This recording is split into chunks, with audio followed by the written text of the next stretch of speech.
the recording ready to go? Okay. With that, we'll call the meeting back to order for agenda item number 10, reports informational. Starting with 10A, Department Activity Report. Secretary Wasley, a report will be provided on Nevada Department of Wildlife activities. Director Wasley. Thank you, Mr. Chairman. Tremendous amount of things going on. I'm going to wade through as efficiently and effectively as I can, and certainly be willing to try to answer any questions or have staff answer any questions at the completion.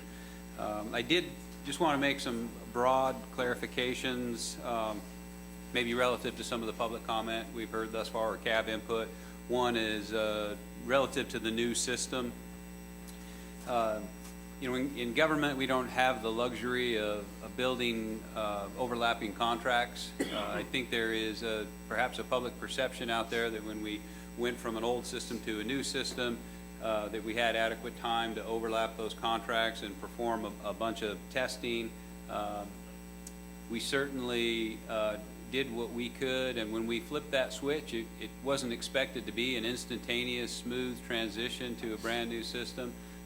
We have staff dedicated to this effort all day, every day, and when I mean all day, I mean from 6 a.m. and before to 12 p.m. To midnight and after. I mean on Saturdays and Sundays, and multiple dedicated staff to oversee this transition and this data migration effort. I think that if you look at, you listen to some of the comments, they're certainly demonstrating some progress, but this is not, I kind of want to dispel the notion that this was flip a switch, this is our new system, it is what it is, take it or leave it. We recognize this is a huge undertaking. We went from a system where we had several different houses of data. Our boats were maintained in the vessel registrations were maintained in one system. Licensing information was maintained in another system. Hunter education certificates maintained in another system. We're bringing this all of this data, migrating into one system so that all of your information as a user or customer of the Nevada Department of Wildlife is in your user account in one place. Some of the challenges in that data migration and that system launch that we're experiencing year one are only associated with that data migration and transformation into this new system, and aren't going to be ongoing issues in year 2 or year 3. So I did want to address some of those. Also, the $5 fee that was referenced on top of a hunting license. I just want to be clear that everybody knows part of the simplification and modernization effort was so that you could put your license on your phone free of charge. Not everybody, if you're going to go fishing, you don't necessarily want your phone in your pocket if you're going to be wading in the river. You can print unlimited copies at your residence free of charge. You can take your receipt from that purchase to any NDOW office and get a durable copy free of charge one time. You can take that receipt and go to any licensed vendor and get a durable copy free of charge one time. The only time that $5 fee becomes an issue is if you choose to have a durable copy processed and mailed to your residence. I had some conversation during the break with Mr. Yannick, who shared that concern from somebody he talked to, and now we're looking into making sure that that's more clearly demonstrated in the interface and that people are aware that they can obtain those durable copies free of charge, and the instructions on how to print that. So couple things like that. You know, we're recognizing, continuing to refine, continuing to work on. We're not satisfied that we're where we need to be, but we are certainly satisfied with the progress we're making and the dedication of our employees as we go through this. I was not aware that an elk gored 3 horses at Cold Creek, for the record, and I did also want to add that we received a petition relative to the turkey gauge restriction. We received a petition as recently as yesterday from an ammunition manufacturer that wanted us to present a petition to the commission, or they want to petition the commission to consider reducing the gauge restriction for turkey to 410 gauge. So just because it's relevant to the public comment we heard today, and we received that petition yesterday, I thought I'd put that on your radar, and we'll bring that forward, put that on the agenda at the next commission meeting. With that, I'd like to start the activity report in the game division. Earlier this fall, the remains of 2 bighorn sheep were discovered in a vertical cave in the Fish Creek Range, Cave Canyon near Prospect Peak in Unit 145. Several samples were taken from the bottom of the cave for carbon dating through beta analytic. Results showed that 2 young ewe carcasses found on the surface of the ground fell into the cave around 1955.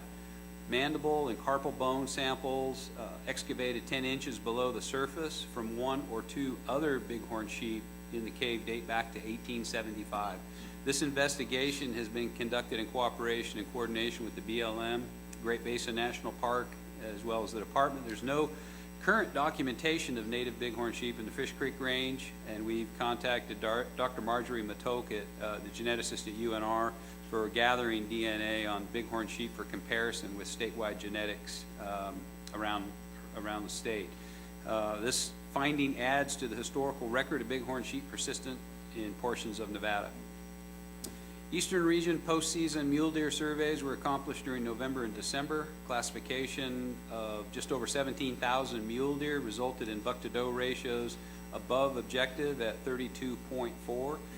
So as you may recall, the majority of the deer quotas, the buck quotas were set to with an objective of post-hunt buck ratio objective of 30. The buck to doe ratios that were observed in November and December were slightly above that at 32.4. When we observe higher buck ratios, that means one of 2 things. It means that either the harvest that occurred was below what was predicted based on the 3-year average used to generate that quota, or it means those populations were underestimated. Management Area 7 was low for fawn recruitment, and statewide buck-to-doe ratios are about 33 bucks per 100 does. Some units have ratios as high as 38 per 100. That's a postseason ratio. So when you look at all the fawns that are born, approximately 50% of which are male, and then recruited into those populations, by the time we go through the spring and add those, not those fawns, but the previous year's fawns are officially recruited into those populations, those buck ratios go up considerably due to that recruitment, assuming there's a average fawn crop. Mule deer captures are nearing completion for this year. Thus far, the department has captured and collared 168 mule deer across the state. One final capture is planned for March 1st, to capture and collar about 20 mule deer in the Toyabe Bench Winter Range study. Due to the mild winter that central Nevada is experiencing, mule deer were late moving on to Winter Range. As part of the ongoing capture work, the department completed big game captures for State Route 160 monitoring back in late January. 2 bull elk, 5 buck mule deer, and 3 doe deer were captured during the effort. Ongoing data collection will continue to assist in understanding the effects of State Route 160 on ungulates in the Spring Mountains. The department sent 3 staff members to the Western Hunting and Conservation Expo in Salt Lake City, February 8th through 11th. Staff also represented the department at the Mule Deer Working Group. That event was also attended by the Secretary of Interior. The Secretary announced a secretarial order highlighting the significance of migratory corridors for ungulates, as well as the importance of big game winter range, and encouraged all interior agencies to have a heightened awareness in planning efforts, and has dedicated some resources to those areas. The Yakima tribe has provided the department with an updated report on the movements of pronghorn following the translocation of 52 animals in October of 17. As of January 30th, only 2 mortalities have been recorded from radio-marked pronghorn that were released on Yakima tribal lands. Both mortalities occurred within 2 weeks of the release date. It's a very low rate of mortality in translocated pronghorn. Other significant findings from the report were that many of the newly translocated pronghorn are already mixing with the resident pronghorn that were translocated in 2013 from Nevada. Most of the pronghorn have remained within about 10 miles from their original release site. From the Fisheries Division, Southern Region staff is working with the Division of State Parks to treat excess aquatic vegetation at Eagle Valley Reservoir in Lincoln County this spring. Weed growth has limited angler access for several years. With good reservoir storage carrying over from last year, we'll continue warm water fish stocking of catfish and wipers this spring in northern Nevada at multiple waters, including urban ponds, Chimney, Rye Patch, and Lahontan reservoirs. In the eastern region, Wild Horse, Jakes Creek, and South Fork reservoirs will receive catfish, and Cummins Lake will receive largemouth bass. We're currently struggling to find a supplier for catchable channel catfish for urban ponds in Clark County after the existing vendor did not renew their contract. We have contacted suppliers in Arizona, Utah, and California without success. We'll continue to pursue options to try to secure fish before the summer stocking season begins in late April. In the western region, we're working with the City of Minden and Douglas County to develop a new urban fishing site at Seaman Pond in Minden. The site was acquired from the Seaman Ranch using Question 1 funding. The city has resources for park development, but the site will need to be transferred from Douglas County ownership first. We'll continue to work with the City of Minden staff to provide technical consultation for the development of the new park and fishing pond. Western region biologists have installed pit tag reader in Third Creek. That's a personal identification transponder, so fish are implanted with personal identification transponders that each fish has a unique frequency as they swim by the reader. This reader has been placed in Third Creek and Incline Village on Lake Tahoe. It's part of a long-term study to better understand how both stock rainbow trout and cutthroat trout use the tributaries to Lake Tahoe for spawning and seasonal habitats. The new reader has already detected tagged rainbows and should provide us with some very interesting information on how these fish use the tributary streams. Fisheries and Habitat staff continue to coordinate with Barrick Goldstrike representatives on repairs to the dam at Willow Creek Reservoir. We're continuing discussions on future reservoir management and the possibility of a cooperative agreement with Barrick to maintain the fishery. Repairs to the dam should be completed this spring, but filling of the reservoir this year will be dependent on available runoff. Fisheries and Habitat staff are evaluating the Sutter Ranch, which is a 900-acre conservation property owned by the Walker Basin Conservancy along the West Fork of the Walker River in Smith Valley. The Conservancy is looking for an agency to take over and manage the property. The property would provide fishing access to up to 2 miles of river, and there's also the potential to develop a small reservoir on the property. It's a very preliminary discussions. Walker Basin Conservancy, as I said, is the current owner, and they've engaged the irrigation district as well as us in some preliminary discussions. We'll certainly keep the commission apprised as those discussions continue. Efforts to update the recovery process for Lahontan cutthroat trout are ongoing. Several geographic recovery implementation teams have developed a new recovery vision document for their portions of LCT range. With the closure of Reed Gardner Power Plant near Moapa in Clark County, we're working with NB Energy to treat the plant cooling ponds to remove exotic and invasive tilapia. In northern Nevada, fishery staff is working with the Fish and Wildlife Service and the USGS to develop a comprehensive monitoring plan for 3 populations of western toads in Dixie Valley, Railroad Valley, and Hawk Creek. This will substantially increase our knowledge of the status and distribution of these toad populations.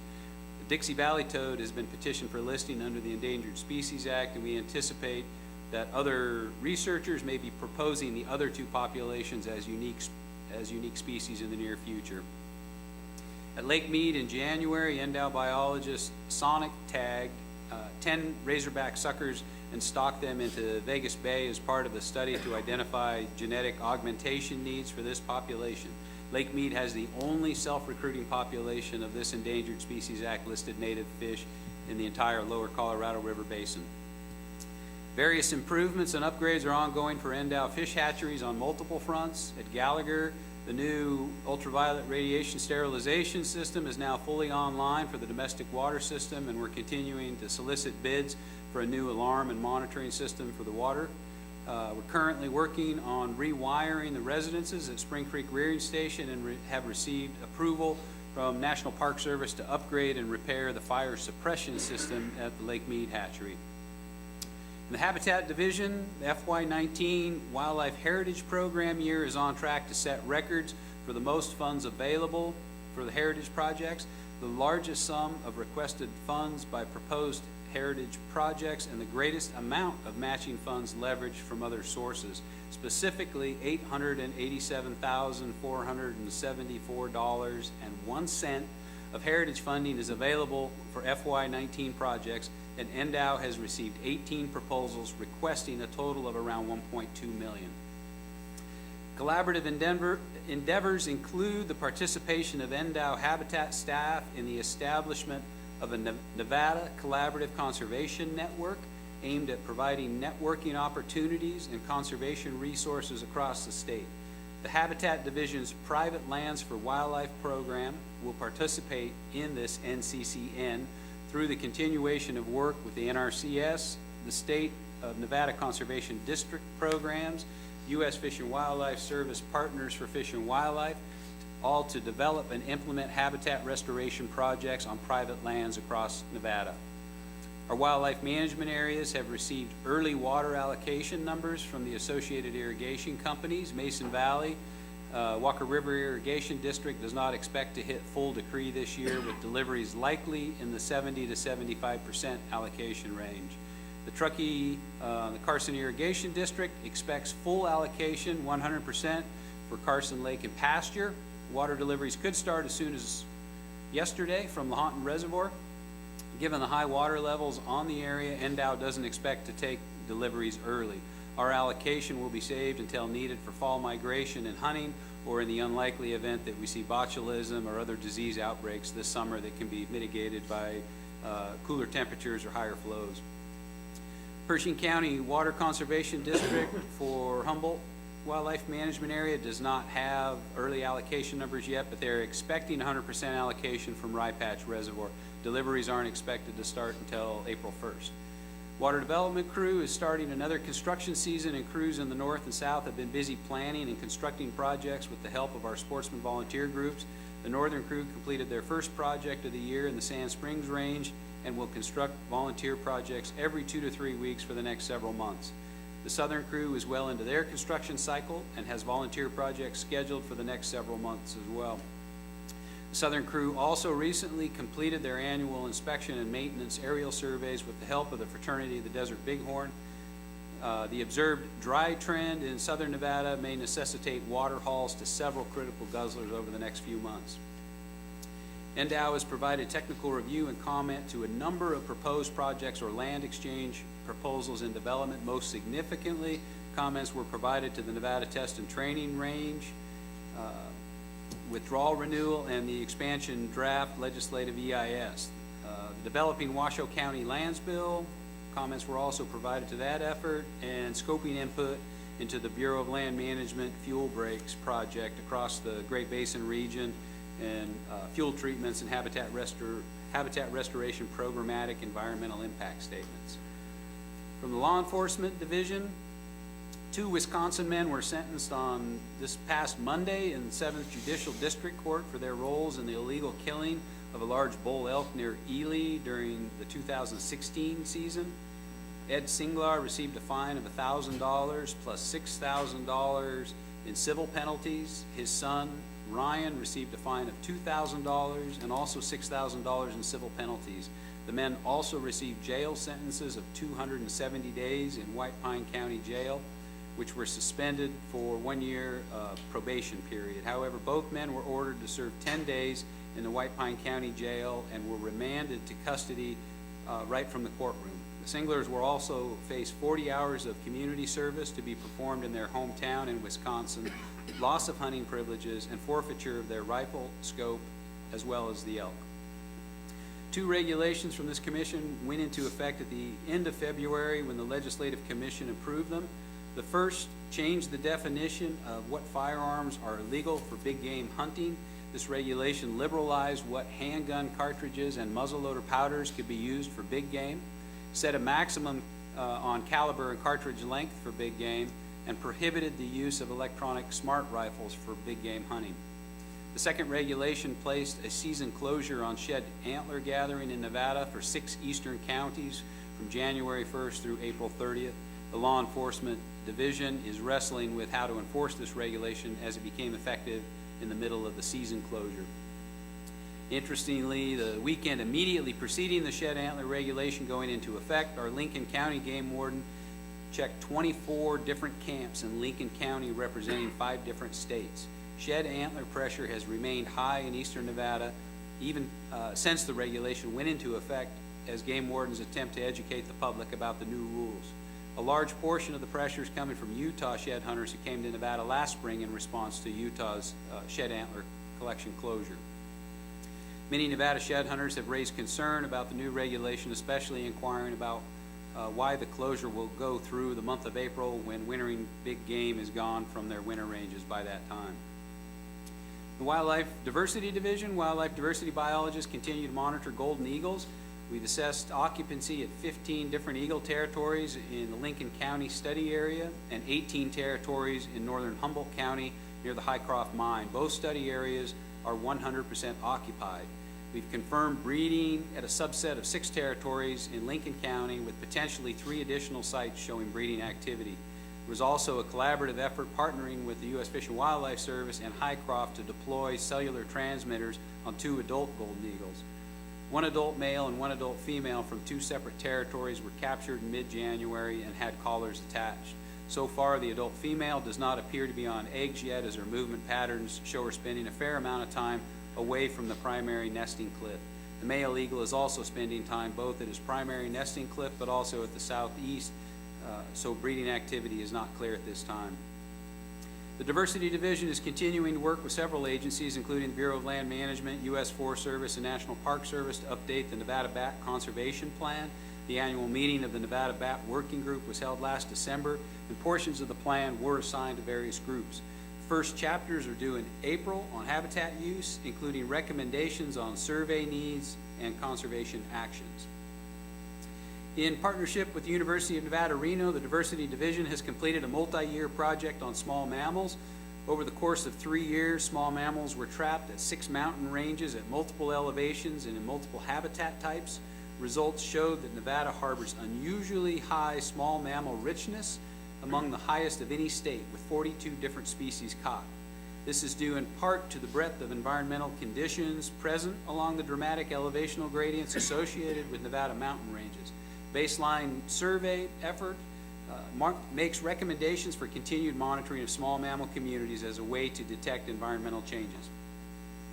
In February, the Diversity Division held its annual coordination meetings in Las Vegas. At this meeting, the division set survey priorities for the coming year based on our wildlife action plan. Many of the projects the division is currently engaged in will continue through the year. These include satellite tracking multiple raptor species, including northern goshawks and golden eagles, monitoring and surveying mine sites throughout the state for multi-seasonal bat use as well as disease monitoring, continuing annual breeding bird, short-eared owl, nightjar, and flammulated owl surveys, monitoring select species in the Tahoe Basin, including the California spotted owl, which is the only area in the state that this species occurs, surveying for pond turtles in both the Carson and Truckee rivers in partnership with the Nature Conservancy, and continuing reptile road surveys and Gila monster tracking. A few new studies to highlight beginning this year include radio tracking desert tortoises at the Red Rock Canyon National Conservation Area, capturing and deploying satellite tracking collars on ferruginous hawks in association with habitat treatment projects, and monitoring northern pika sites in northwestern Nevada, as well as surveying for presence and absence in select mountain ranges. In the Conservation Education Division, Conservation Education staff continues to work on the rollout of the new license system, website, and vendor support. Customer service calls, emails, social media posts have all been a huge importance in improving the customer experience. Trout in the Classroom is underway statewide. Trout eggs are beginning to hatch in schools across the state, and releases have begun and will continue over the next couple weeks. Southern Nevada media provided extensive news coverage of a growing feral rabbit issue at the state mental health facility at Charleston and Jones in Las Vegas. A reporter from KTNV 13 inquired about state regulations governing both feral and wild rabbits. Western Region Hunter Education staff hosted a wild game cooking class at Nothing To It Culinary Center in Reno. Conservation Education staff held their semi-annual coordination meeting last week right here in Laughlin. Staff worked to contribute to NDOW's strategic plan. During this meeting, staff refined a consistent message feeding a modern marketing place for the Nevada Department of Wildlife. NDOW's social media platforms have been a successful tool for distribution of information. Our Facebook page has reached more than 28,000 followers, and engagement with those followers has increased. Conservation Education staff's goal for the next quarter is to increase engagement within our YouTube channel. I would encourage each of you to log on to the Facebook page and look at the owl cam that has been set up with 2 nesting great horned owls at the DRI in Reno. That camera was set up this week. Preparation is underway for NDOW's participation at the 2018 Clark County Fair and Rodeo in Logandale. The agency exhibit will include a catch and release fish tank, an archery range, a live reptile display, Operation Game Thief and boating education trailers, and booths highlighting various management activities and education programs. State Parks and the Division of Forestry will also have a display in the NDOW area. The Southern Region Wildlife Education Coordinator provided educational workshops to a total of 153 people at the Lake Mead National Recreation Area Visitor Center, Clark County Wetlands Park, Mount Charleston, and the Dorrell Academy. The Eastern Region staff hosted the Elco Sportsmen's Expo for 2 days in February. The Expo brought over 40 vendors to the event and provided accommodations for a large youth activity room offering archery, skins and skulls, laser shot, fly tying, and a wildlife coloring station. Over 6,000 people attended the event at the Elco Conference Center. From the Data Information and Technology Division, formerly known as Operations, NDOW continues to work around the clock with our contractor, Calcami Enterprises, to ensure the new licensing system operates correctly. 2018 Spring Wild Turkey Draw was successfully conducted with an increase in applications from last year, and the total number of applications are also higher for the 2018 Non-Resident Guided Mule Deer Draw from last year. Big game application period will open as scheduled on Monday, March 19th. It's currently scheduled for 8 a.m. NDOW has leveraged existing staff across several divisions to cover the phone and email customer service system that supports the new licensing system. The department has worked hard to get all phone, hold, and callback times to less than 10 minutes and is responding to all incoming email requests for support within 24 hours. The department is also keeping up customer service efforts across social media and traditional department phone and email systems. GIS staff attended the Western Association of Fish and Wildlife Agencies Crucial Habitat Assessment Tool Coordination meeting in January. It continues to be a leader in the Western states' effort to map and manage crucial wildlife habitat data. GIS staff is also working to deploy mobile technology for wildlife field surveys, including this year's sage-grouse lek surveys and mountain lion harvest check-in. That does remind me, I have some additional updates relative to sage-grouse. NDOW held our annual volunteer sage-grouse lek survey training session last Saturday, March 10th. 12 volunteers were in attendance for the early morning lek viewing and subsequent classroom training and presentation. Volunteers are currently being assigned lek for survey and will be counting soon. NDOW has developed a new sage-grouse lek app, the counting app that can be downloaded onto phones and tablets. The app was introduced to volunteers at the training session and was viewed positively. Biologists will also be using this app this year, and it will allow for a more efficient download of data into the statewide lek database. We're coordinating with the U.S. Forest Service and Hawaii Air to conduct approximately 10 mornings worth of aerial infrared lek surveys across the state. U.S. Forest Service is providing additional funding for these flights and will once again concentrate surveys on high elevation mountain ranges in central Nevada, but we'll also be including the North Shell Creek and Snake Ranges in White Pine County this year. So as you may recall from previous updates, using a predictability map for suitable sage-grouse strutting ground habitat, we've identified areas, and then using Hawaii Air and their capabilities of forward-looking infrared technology are able to pick up sage grouse, and we've actually identified several new leks. Some of them are with significant numbers of birds on them, so pretty innovative and also exciting to be able to find new leks with significant numbers of birds. Most other sage grouse lek surveys will begin next week and continue through the end of April. A little bit more on the sage grouse front, maybe.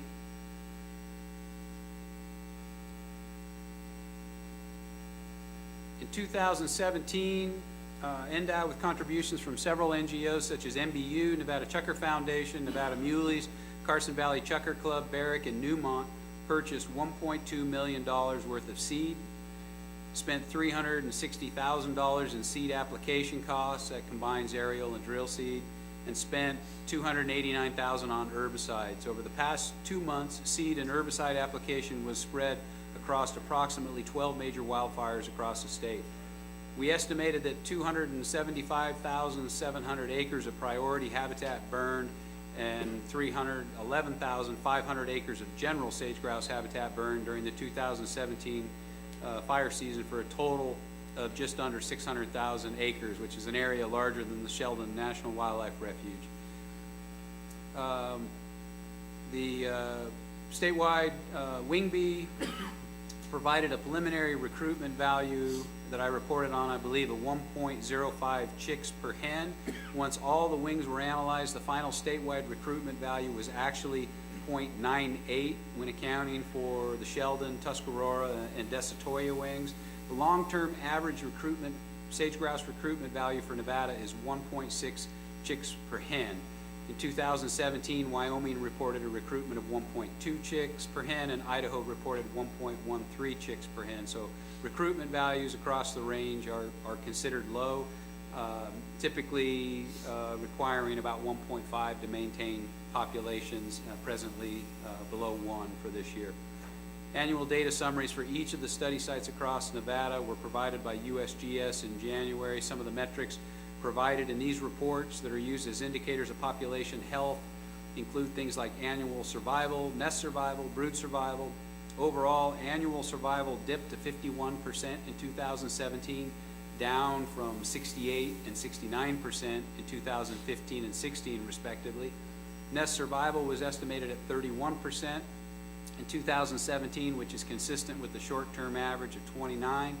And brood survival was estimated at 46%, which is almost 10% lower than the long-term average of 55%. These figures, along with the low recruitment rates in 2017, certainly lead to some concern regarding the short-term prognosis for sage grouse populations. From the director's office, certainly spending significant time, effort, and energy on the new system rollout. Did want to report that the changes to the Nevada revised statute signed by the governor from the 2017 legislative session have not yet been codified. The Legislative Council Bureau hopes to have them complete and online by the end of this month. The 2019 legislative session is already less than a year away. Session will start on February 4th, 2019 and end on June 3rd, 2019. Deadlines are already approaching quickly. Staff is working on budget preparation, compiling biennial performance measure data, and preparing bill draft concepts for approval by the governor. I think some of our earliest deadlines for occur next month in April. We have budgetary deadlines that occur as early as next month. So we're jumping right into it. The Interim Legislative Committee on Public Lands was scheduled to meet on March 2nd in Battle Mountain. The department was prepared to make a presentation on programs and activities on public lands in northern Nevada, specific to the rubies, but the meeting was canceled due to inclement weather. It'll be rescheduled, so the department will be giving that presentation, and the department also has been invited to give a similar presentation here in Laughlin on April 6th to that same committee. Community Foundation of Western Nevada and the department have contracted with Go Hunt to sell Dream Tag raffle tickets and resource enhancement stamps. Those will be available for purchase on March 19th.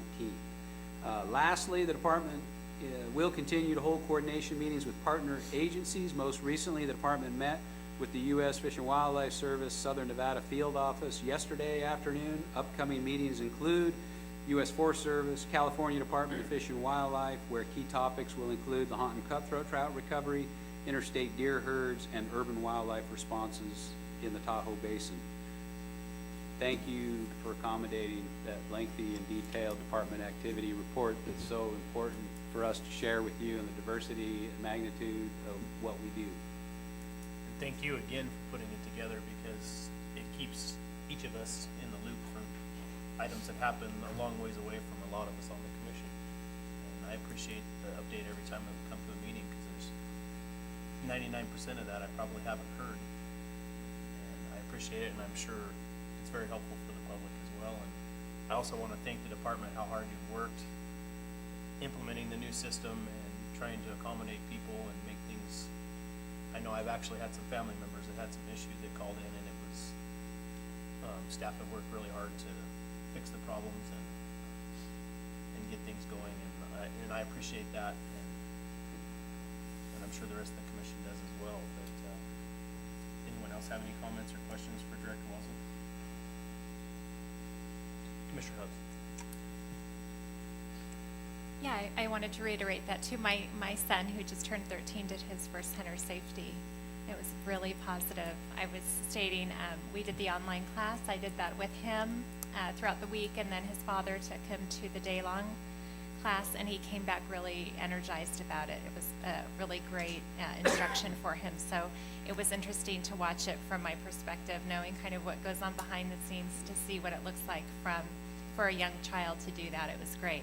And I wanted to ask a question about the very first piece of information about the bighorn that you found in a cave, and where was that located again? I thought that was I didn't know where you were going with that at first, and then once we got done with the analysis, I thought that was really interesting. So I have some photos that I should share with you guys that add some context. I think it would be pretty cool. And you know, there's always it seems to be an ongoing debate about where bighorn sheep were and weren't, and how numerous they were or weren't, and to find and to document the presence of a bighorn in an area that hadn't previously been documented, and have it in good enough condition to actually date them pretty specifically, I think is invaluable. So it was in a vertical cave in the Fish Creek Range, Cave Canyon near Prospect Peak in Unit 145. So we can put that on a map for you and share those photos. I don't remember the circumstances under which they were discovered, but they were preserved reasonably well, given the fact that they've been there as long as they have. And then going into the cave and digging through the substrate on the bottom of the cave and pulling out some mandibles and leg, foot bones, and taking that all the way back to 1875. It's pretty helpful and pretty interesting. Thank you, Director Wasley. Further comments? Seeing none, we'll close agenda item 10A, litigation report. Deputy Attorney General Josh Woodbury. Mr. Woodbury. Thank you. We have 5 items listed on the litigation report. Only the last 2 of those really have any kind of recent activity. And the only activity not mentioned in this report is on item 5, Mark Smith versus Brian Wakeling et al. And that was a case that was filed in Truckee, California, alleging defamation. And as noted here, the court stayed that portion of the case pending resolution of the issues in Nevada. The recent update we have on that case is that there was another portion of that issue that the Attorney General's office decided to appeal, and that was whether California had the authority to bring Nevada into their state courts to rule against them, kind of a sovereign immunity issue. And so our Attorney General's office appealed that to the appellate court in California, and they ruled that California did in fact have authority to do that. And our office requested that the California Supreme Court look at that issue as well. The California Supreme Court denied our petition to review the appellate court decision. And so that's the update just on, I guess it doesn't directly relate to the underlying issues of the case of the defamation, but just whether California or any state has the authority legally to call Nevada into their state courts and have, you know, findings potentially adverse to the state. Thank you, Mr. Woodbury. Any questions? Vice Chairman Johnson. I guess I have a question, and that's related to item number 4, the Mark Smith, Don Molly Smith Foundation versus the commission. That case is set for trial for August 13th through 24 of this year. Yes. And I know that you and Deputy Attorney General Stockton inherited that case from your predecessor, but I would like, if we can, I'd like to have the attorney-client meeting at some point in time, perhaps in connection with the May meeting if we can. I cannot for the life of me understand what factual issues will be tried for a period of that many trial days, and I'd like to have the attorney-client meeting so we can have that discussion in that appropriate context. And I believe there's ways in which that can occur under the open meeting law, but it's been quite some time since we've ever had a briefing on that case in that context. So if we could do that in connection with the May meeting. Thank you. Further questions on the litigation report? Seeing none, we'll close agenda item 10B and move to agenda item number 11, Workshop Commission General Regulation. For possible action, public comment allowed. Persons wishing to provide comment on regulations are requested to complete a speaker's card and present it to the recording secretary. 11A, Commission General Regulation 473, Safe Hunting Distance, LCB file number R111-17, Chief Game Warden Tyler Turnipseed. Workshop public comment allowed. The commission will hold a workshop to consider a regulation relating to amending Chapter 503 of the Nevada Administrative Code. This regulation would make it unlawful for a person to discharge a firearm, to draw or release an arrow from a bow, or to draw or release a crossbow arrow or bolt from a crossbow within a certain distance of any occupied dwelling without the consent of the owner of the occupant or occupant of the dwelling. Chief Turnipseed. Thank you, Mr. Chairman, members of the commission, Chief Game Warden Tyler Turnipseed for the record. A little bit of background, as you can recall, I think a lot of you got phone calls in the fall or early winter of 2016 about a case that we worked in which an archery deer tag holder in the town of Genoa shot a buck on the side of the road in a neighborhood, and that buck wandered through the houses of the neighborhood, wounded and dying. And the tag holder went knocking on doors asking permission to finish the deer off in those people's yards. It was a bit of a black eye for hunting in general, and a lot of people brought it to our attention. We investigated and figured out that we quite honestly didn't have any charges that fit it very well. There was one in the firearms chapters of NRS about launching a deadly missile in a place of public resort. The DA's office of Douglas County chose not to prosecute on that, and we realized it was probably an issue that needed to be addressed. Subsequent to that, in the February of 2017 meeting, Douglas County Sheriff Ron Perini came in front of this board and brought light to the issue and asked this board pursue some sort of regulation about safe hunting distance from a dwelling. So that's kind of the background of this, but looking into it, you know, a lot of people in public comment, or not in public comment, but in correspondence have pointed out that they felt this was a solution looking for a problem.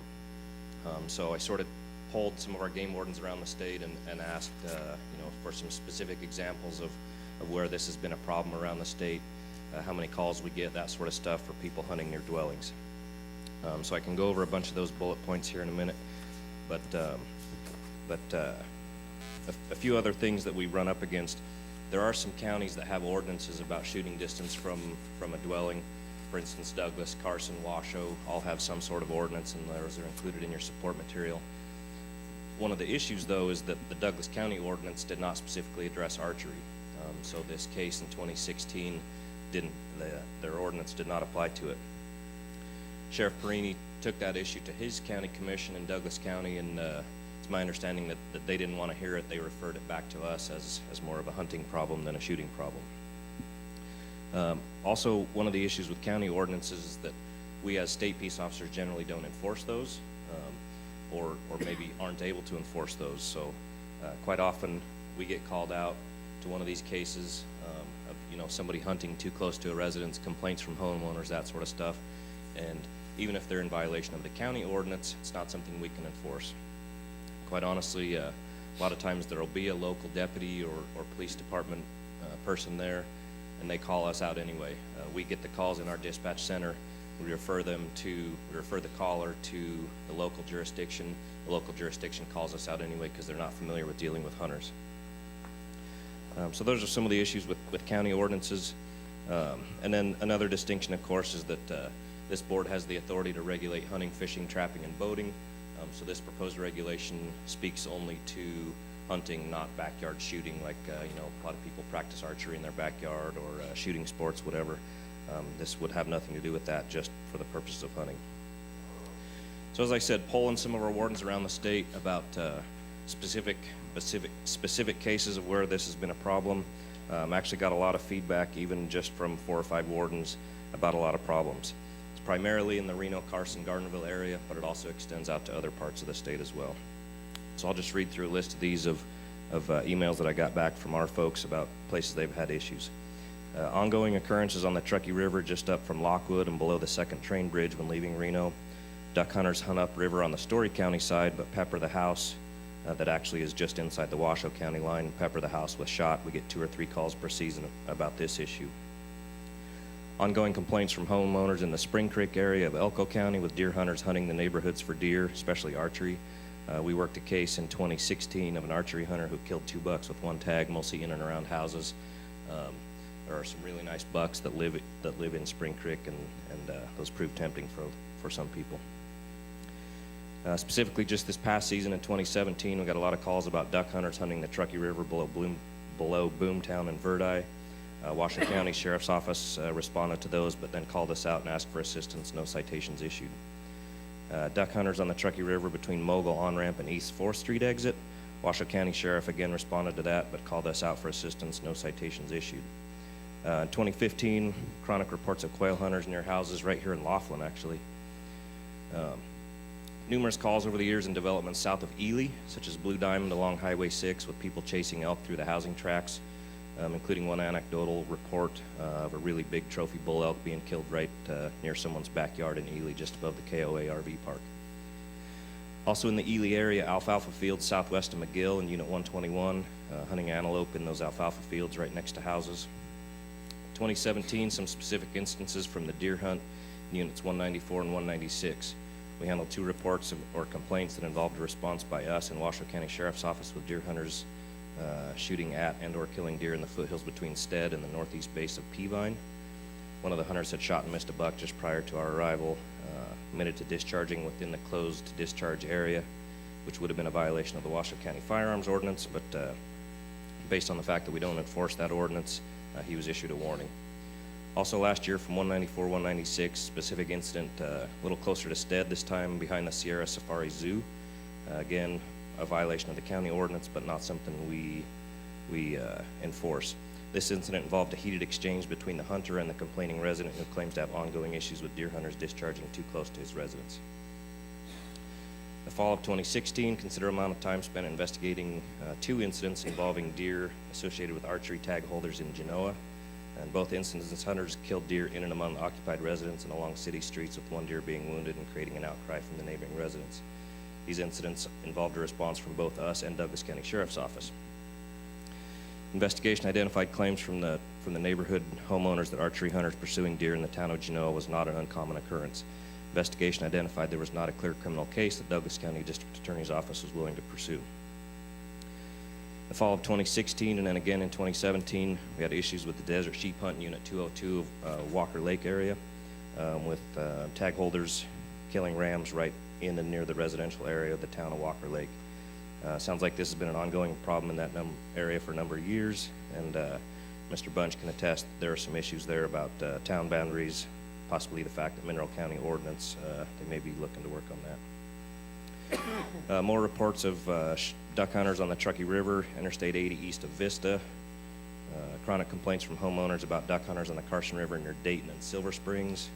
Chronic complaints from homeowners in Overton, Logandale, and Moapa about dove, turkey, and quail hunters near homes, sometimes with shot pellets raining down on those houses.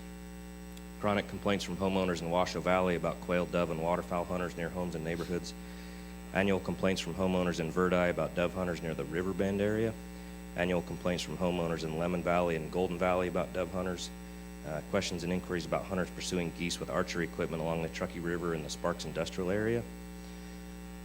A little over a year ago, we had a number of incidents with ducks at community parks being shot and wounded with crossbow bolts, what is assumed to be a crossbow pistol.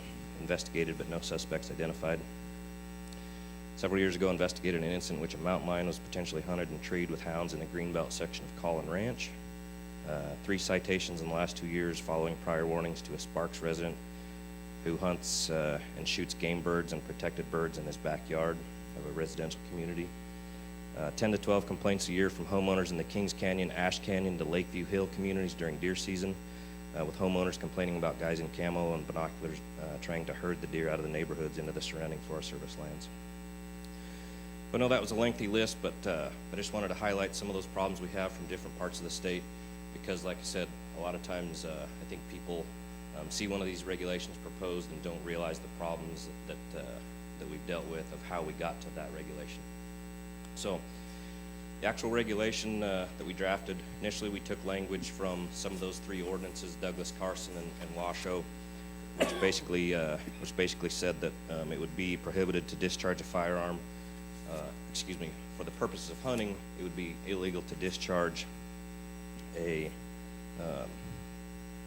firearm within 5,000 feet of an occupied dwelling without consent of the owner or occupant, or within 500 feet if it were archery, crossbow, or shotgun, or 1,000. We then amended those because it was brought to our attention that 1,000 feet and 5,000 feet respectively would have too many unintended consequences in other parts of the state, like Fallon, Smith Valley, Lovelock, places where there is quite a bit of hunting within a mile of homes. So in our proposal, we reeled that back a little bit to be 1,500 feet, which is essentially 500 yards. It would be prohibited to discharge for the purpose of hunting a firearm, or prohibited to use a shotgun, archery, or crossbow for hunting within 500 feet of an occupied dwelling or residence. There was some difference in that in the support material, because the first draft got put in support material with the 1,000 and 5,000 foot marks, but I explained in the commission memo that accompanies it that we've since reeled that back to 500 feet and 1,500 feet. Obviously, it would be up to this board and public comment about those distances, whether it be 3 feet or 3,000 feet. Certainly up for discussion. There's quite a bit of talk in correspondence we've received about local government authority versus Nevada Board of Wildlife Commissioners authority. I thought I would touch on that for a minute. Certainly local governments have the authority and have dealt with shooting issues in the past. Some have, some haven't. The distinction there, like I said, is that we don't have the authority to enforce those local ordinances, and there's very little consistency from one jurisdiction to the next. Sometimes just one hunt unit has multiple counties, some of which have ordinances, some don't. The ones that do have ordinances are very inconsistent from one jurisdiction to the next. And then the fact that some HOAs have rules, some don't, some cities have ordinances and some don't, and who can enforce those. As far as the authority of this board, of course NRS 501-181 is a statute that we talk a lot about here. You guys are familiar with it. gives you a lot of your authorities, and it speaks to promotion of uniformity of laws across jurisdictions, cooperation with local governments, closing areas to hunting or fishing or trapping, and then delineation of game management units embracing contiguous territory located in more than one county irrespective of county lines. I think that particular part totally applies here. Some of the other things we've heard that are a concern that I'm not totally sure how to deal with is that there are places in the state that have houses that back up to BLM land or Forest Service land, and effectively a regulation like this would limit hunting access on that public land adjacent to these properties. For instance, you have a house on the upper side of Carson City that backs up to Forest Service land. This regulation would essentially limit hunting, say, within 1,500 feet of that house, where that homeowner could, I suppose, theoretically control access to hunting on public land, which is a bit of an issue. So a few concerns there that people brought up. I'm sure you guys got a lot of public correspondence about that. We totally welcome it. You know, it's a public process, and we appreciate all of the interest that it generates. So that's what I've got for my presentation, but I would stand for questions. Thank you, Chief Turnipseed. I think one question I have that comes to mind, one of your statistics, as you may, spoke of a antelope being shot in an alfalfa field, which was close to a home. And I guess in light of some of the topics that we even have on our agenda today for the landowner compensation program, it's not throwing that into it, but I'm just saying, is there any way that if it's on private property, I mean, because if you do that and you have these homes that are next to farms and places like that, you're going to impact everyday business in some aspects of that farm, taking care of different critters and things like that that would be, I guess, hunting if you're shooting ground squirrels or things like that that may be an issue on that farm if you have a home within 1,500 feet.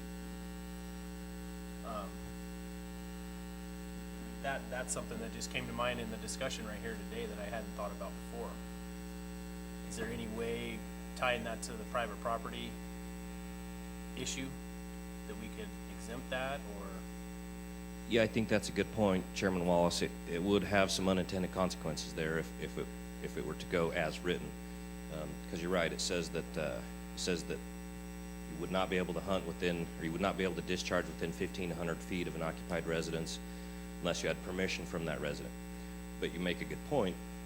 The farm owner may be happy to give permission to hunt, or may even be the person shooting within that distance, but there may be adjacent homeowners who may not give that permission. So that is an issue to consider. In fact, at the risk of over-personalizing it, I was thinking back to myself when I was in Winnemucca. I had some agricultural property where I did a lot of jackrabbit control, I guess, for lack of a better term.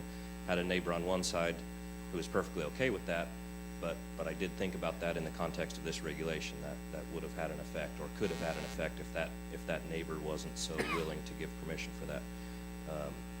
I'm not sure how to solve that, whether it's with a change in that a change in that 1,500 foot number, or an extra clause about some sort of agricultural exemption, or something like that. We could certainly brainstorm ideas of trying to do that, and I'd be open to suggestions.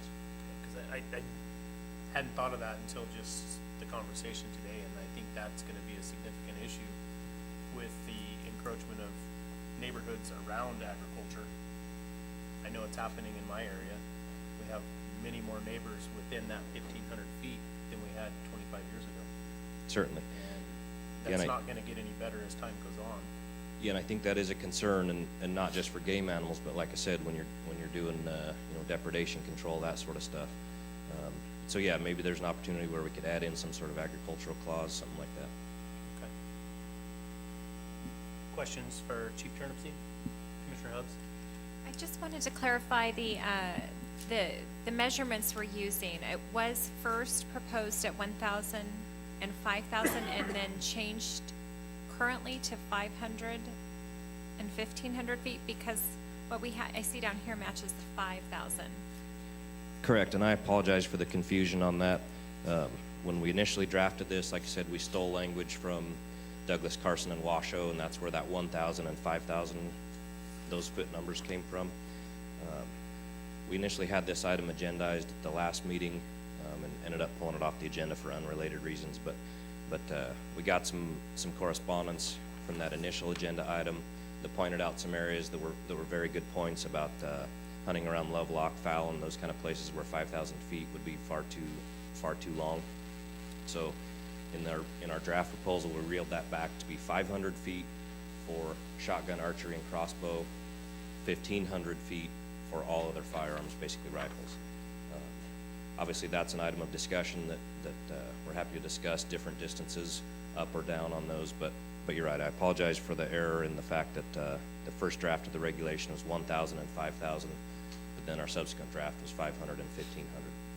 500 feet in hunting terms, of course, being 167 yards, and then 1,500 feet being 500 yards. Further commission questions? Commissioner East? Thank you, Chairman. Can you tell me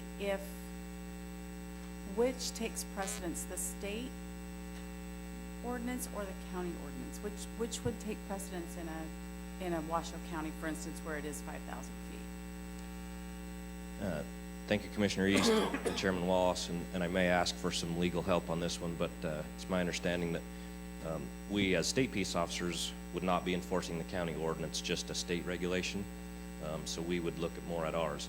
If there were a deputy who showed up, who's got the authority to enforce those local ordinances, that deputy would I assume have the option to enforce either distance. If theirs gives a longer distance, or for instance, Washoe County, it's a congested area issue, I believe that officer could enforce that. Am I a little bit off base there, Mr. Woodbury?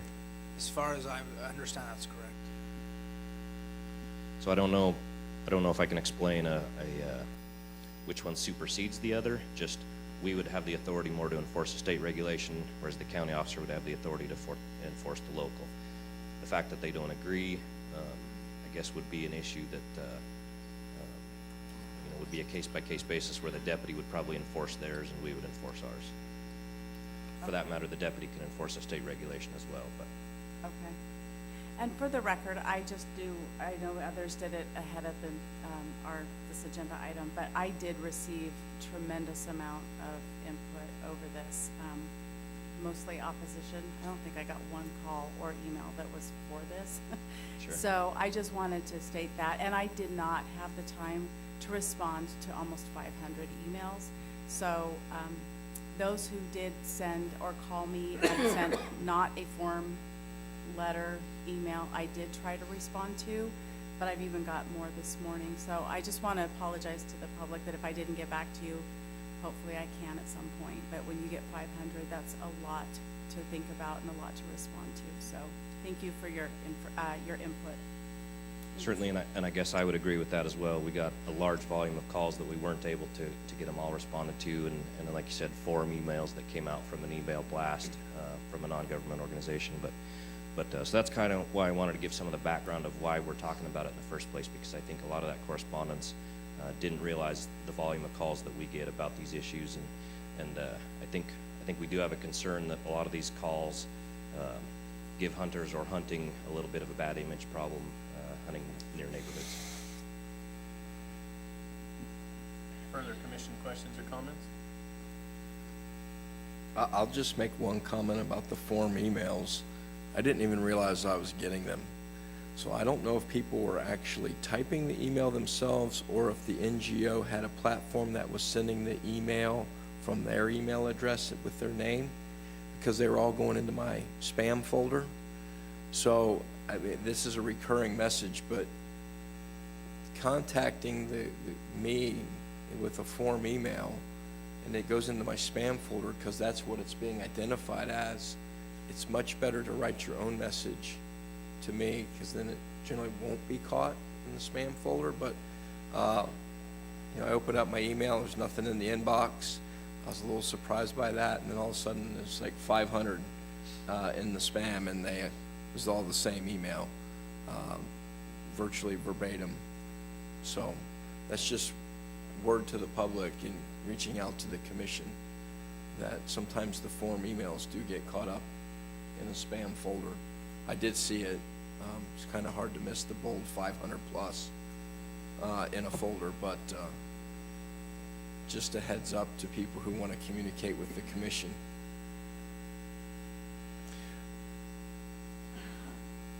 I guess, Tyler, I have not only the public opposition, I have a real hard time with this, because even when you take it down with a shotgun and 500 feet, I think about where I live.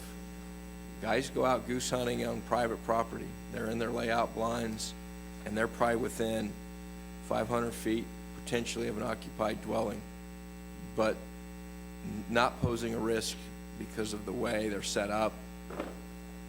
I just don't know if this blanket rule is needed statewide, because a few hunters have made some really poor decisions in how they've pursued animals. I really have a hard time trying to get my arms around this. And I also get a hard time when you start thinking about, without the consent of the occupier of the dwelling, now we're gonna have hunters go start knocking on doors and say, I wanna hunt in my own grain field for dove on September 1st. Is that okay if I can do it? And they're like, no, because when you do that early in the morning on September 1st, it wakes me up. And where I live, September 1st is like a holiday, pretty much. When you bring your kids to school late on September 1st and you drop them off at the office, it's the common, I take it your boys had a case of bird flu this morning. And I say, yes, they did, as a matter of fact. So I understand where the department is trying to address the situation, but I have a real difficult time for some isolated instances in specific areas resulting, and the problem exists because of bad decisions. And then we're going to do a statewide regulation that it seems to me we have other things to address the safety component. For instance, in Mason Valley, in the valley deer tags, you have to use the shotgun and slug. You can't use high-powered rifle. There's ways to do things without getting into these measurements. And then I'm never one, unless I actually have my rangefinder, I'm not pretty good at estimating distances. So am I gonna have to get out in the field and start zapping homes, and figuring out where I'm at? So I have a lot of concerns. I had the concerns before I was inundated with the emails, telephone calls. And I guess my one question is, what is your thought on leaving it to the counties? I understand that creates an issue for the game wardens in terms of enforcement, but it seems that the local governments set their shooting restrictions. If they want to address bows, those local governments can do that as well. And you leave it as a local issue for them to address locally. I'm not saying that's the best route to go, and I might caution sportsmen, they may not like the result they get from local governments in this regard, but what's your thought on leaving it to the local county commissions, city councils to deal with? No, I agree with several of your points. Thank you, Commissioner Johnston and Chairman Wallace. I myself had several cases of bird flu in high school. It was an affliction I suffered from. So I get it, and it's, it's like a lot of the issues that we deal with here and discuss, that it becomes a hot button issue because we're trying to address a problem that we've had without accidentally affecting things that we don't want to affect, unintended consequences. So, and half the issues we talk about here have that same problem, where we're trying to walk a line of fixing a problem either before it gets bigger or before it becomes too much of a black eye, without hurting something that we totally support in another area. So I don't know if that looks like changing the distances, or ag exemptions, or a regulation that just applies to certain parts of the state. I don't know what that looks like exactly. And you're right. The point has been made several times that county or city, local governments, they know their area better than we do, quite honestly. But like I said, the only challenge there is that then it's totally inconsistent around the state, which I get it, it's inconsistent for a reason because each community is different. But it's inconsistent for the hunters to know the rule, the game wardens to know the rule, and then the local enforcement authorities to know the rules. Because like I said, they generally call us out for these problems anyway, so. But And then- that inconsistency exists now. I mean, I get the county ordinances are not addressing hunting. They're just saying you can't discharge a firearm within certain areas. So whether you're target shooting or hunting, that regulation applies. So hunters who are in counties with these types of regulations better know what those counties and cities are saying and what they can and can't do. So if we adopt a uniform standard at the commission level that's designed for what you can and can't do when you're hunting, you still have to comply with whatever Washoe County has, or Douglas County, or any city, because you need to comply with both. So I'm not so certain any uniform standard across the state is going to alleviate any of that issue. Yeah, I agree. Thank you, Chairman, or Commissioner Johnston. Yeah, there are inconsistencies. Even if this were to pass, there would still be inconsistencies, obviously. Like I said, we generally don't enforce those county ordinances, but the public is aware of them, and they'll still call us to enforce those Yeah. local ordinances. And you know, I could see a situation where a guy says, wait, I was more than 1,500 feet from the occupied dwelling when I shot that deer. And you're like, oh, yeah, but you weren't 5,000 feet per the Washoe County ordinance when you discharged that firearm. Complied with one, didn't comply with the other. Sure. And that person's in trouble. So, Director Wasley, did you have something? Just a couple thoughts, and specific to that, I think those are really valid points, and Vice Chair Johnston, I think that exact scenario exists in Washoe County, but I'll also say that we've worked carefully with the county in the alignment of their congested area map so that there can be hunting allowed in an area that doesn't allow shooting. And so it's incumbent upon us to have those relationships and have those discussions. And to your point about be careful what you wish for, with Sportsmen turning those authorities over to counties, there are examples from other states where those counties can exercise authorities in a way that do take away from recreational opportunities. So there's a couple aspects there. Certainly the patchwork approach is as a hunter with a tag for one particular species in one particular unit to navigate the nuance around industrial or incorporated area and a municipality and an HOA. It's always incumbent upon those hunters, those tag holders, to know that. I think part of our logic was that if it was a consistent approach, that some of that confusion would be reduced. But you mentioned the public safety piece, and I think the conversations that we have, there's really two pieces to this. One is certainly a public safety piece. There's also an element of ethics here, and this is where it's really tough for us, where we feel a certain responsibility to keep hunting enjoying the broad public support that it has, and we think that there are things that we can do that ensure the persistence of those recreational pursuits, and self-police, self-regulation is one of those things. And so when I hear about some of the concerns around depredation, I think that's a really valid concern. The public land scenario that Chief Turnipseed laid out, where if somebody's private land abuts public land, and then the third one is the where you talk about, you know, people with permission, and then because they have a neighbor, they can't hunt their own private property. So those three areas, I don't think those have been. I think those are unintended consequences of the regulation as it currently exists. But I wonder if there would be some value in us addressing those three areas and providing a level of comfort, because that's where a lot of the input that we've received has been specific to those unintended consequences. And you have, in my mind, I categorize it as a landowner, some of the landowners that are calling in some of the cases that Chief Turnipseed relayed aren't, it's not their desire to hunt on their lands. It's not their desire to let other people hunt on their lands. They're the unintended victim, if you will, that houses are getting shot or peppered, or people are hunting, killing animals and they're around their property.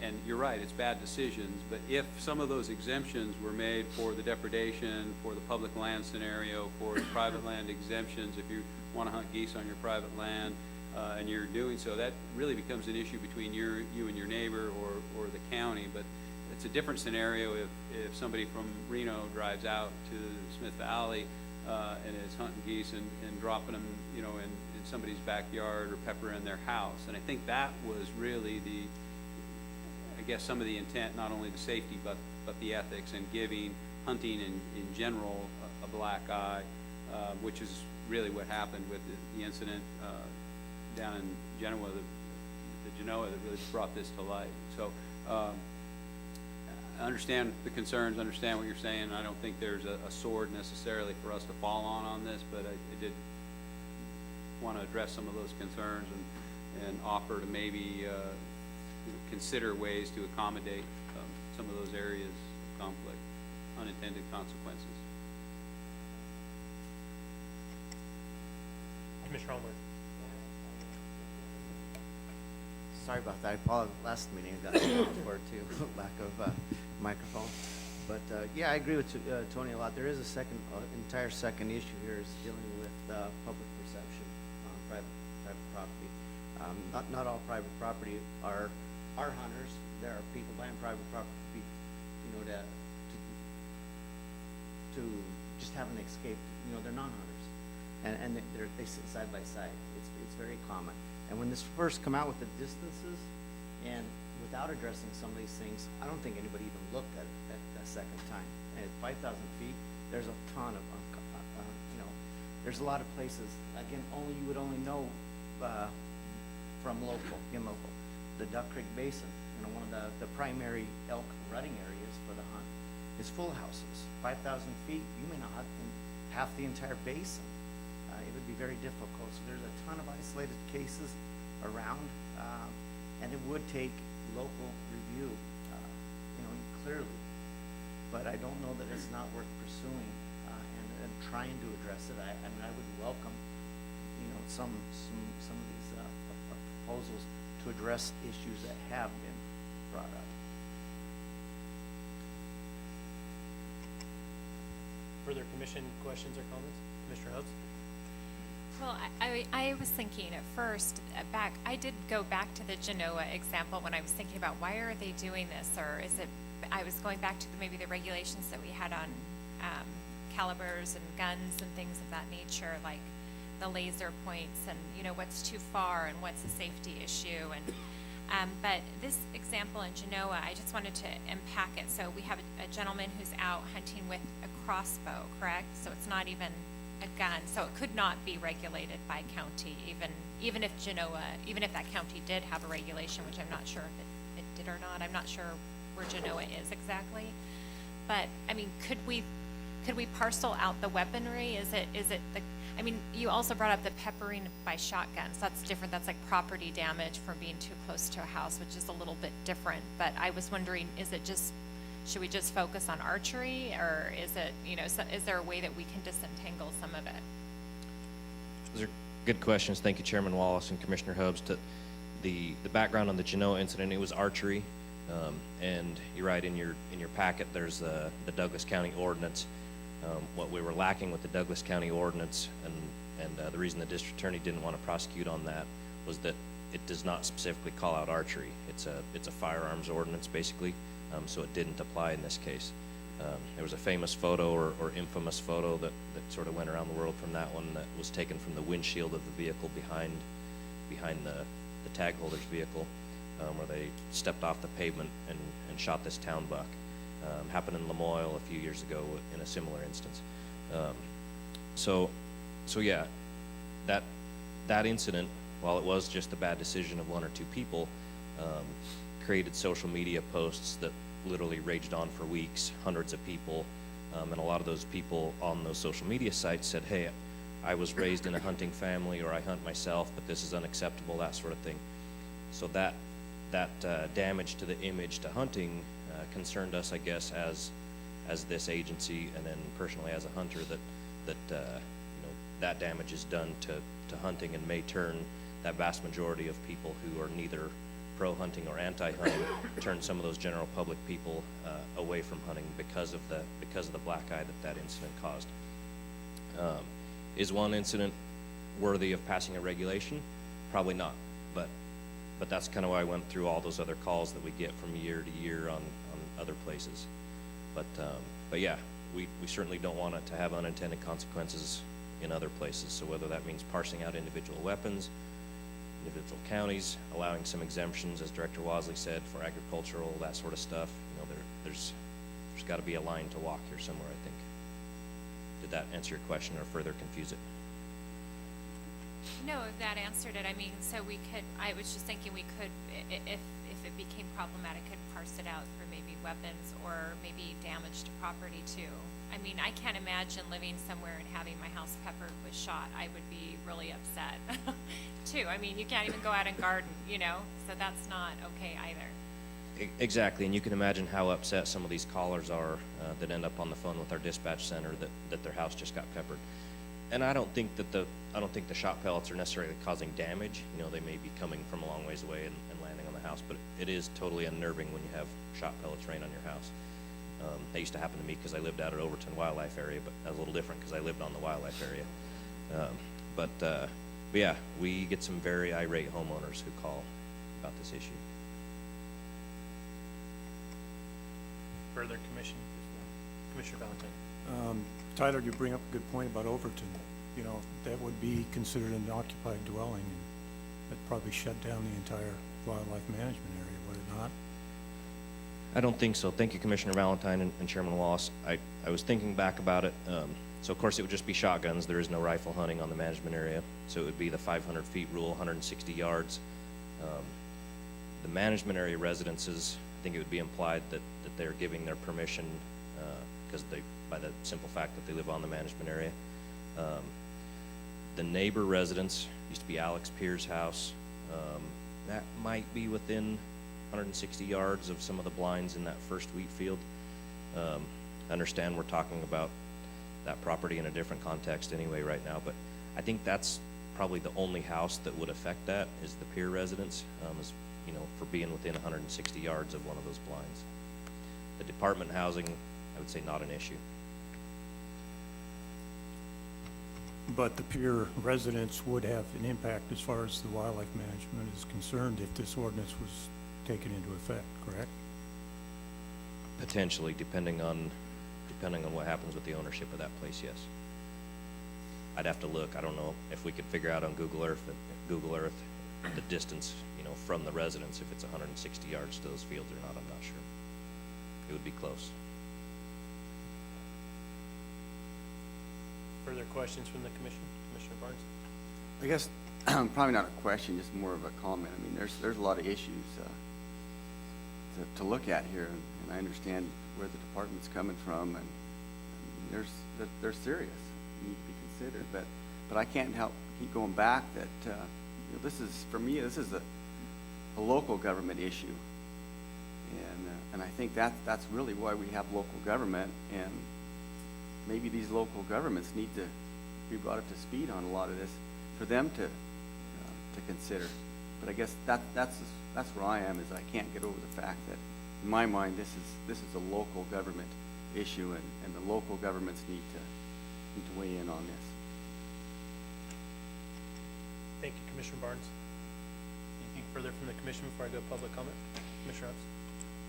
I saw a couple of the county commission, I mean, what about Clark County? I mean, what is their regulations right now? Does anything go above 5,000 once the population gets so high? Do we have like a protective buffer, and is it related to population? Thank you, Commissioner Hubbs, and some of the local folks may be able to weigh in, because I've moved out of Clark County years ago after I was here as a warden briefly, but my understanding is that Clark County addressed it just with a complete no shooting zone. The Las Vegas Valley, I think below a certain elevation, is all part of that no shooting zone. And that's no target shooting, no hunting, no nothing, no firearm discharge at all. It does come back to some of these hunting issues though, because like the town of Good Springs had an issue with people hunting chuckers in downtown Good Springs, so they added the town of Good Springs to the no shooting zone. I think that's also been discussed about Nelson, down the town of Nelson, right here in Laughlin, some of the Mount Charleston stuff. There's been discussions, I think, at the county level about adding those into a complete no shooting zone, for no shooting period, much less hunting. Anything for, yes? Commissioner Valentine?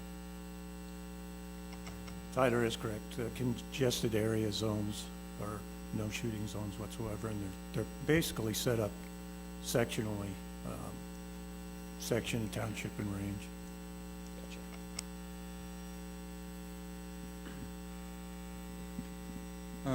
Jack Robb for the record.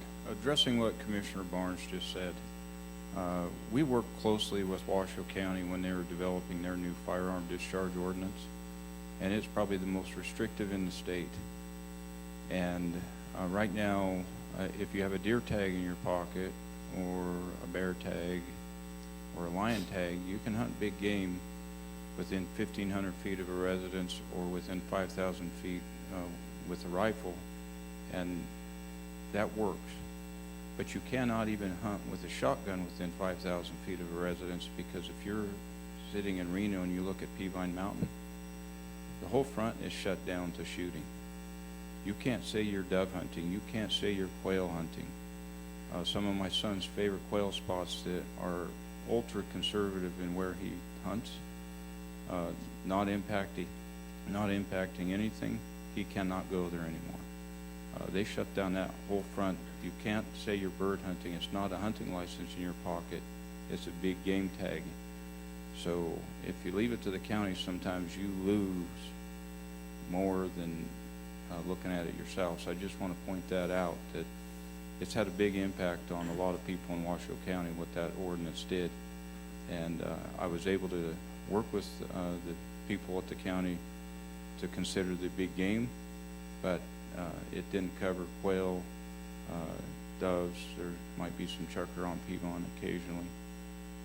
It's all off limits now. But that could always happen.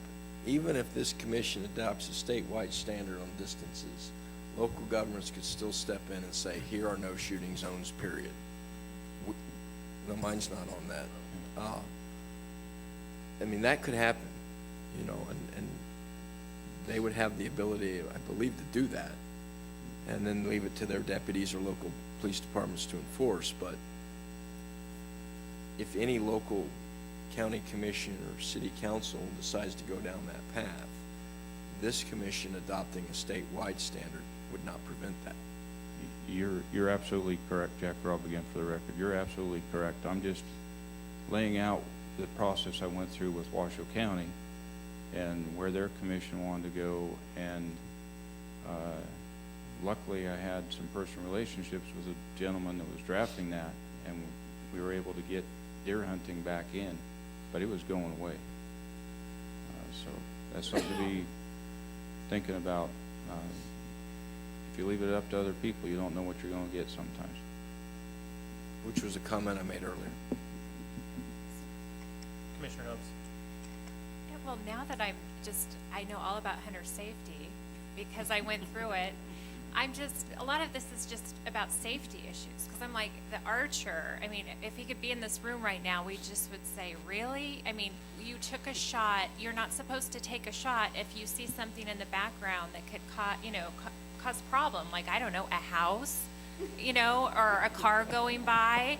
Like, that just seems so obvious, And I guess when I was thinking of Vice Chair Johnson, they put up those little zones when they're out with their shotguns, so you don't overshoot on your partners if you're with your friends.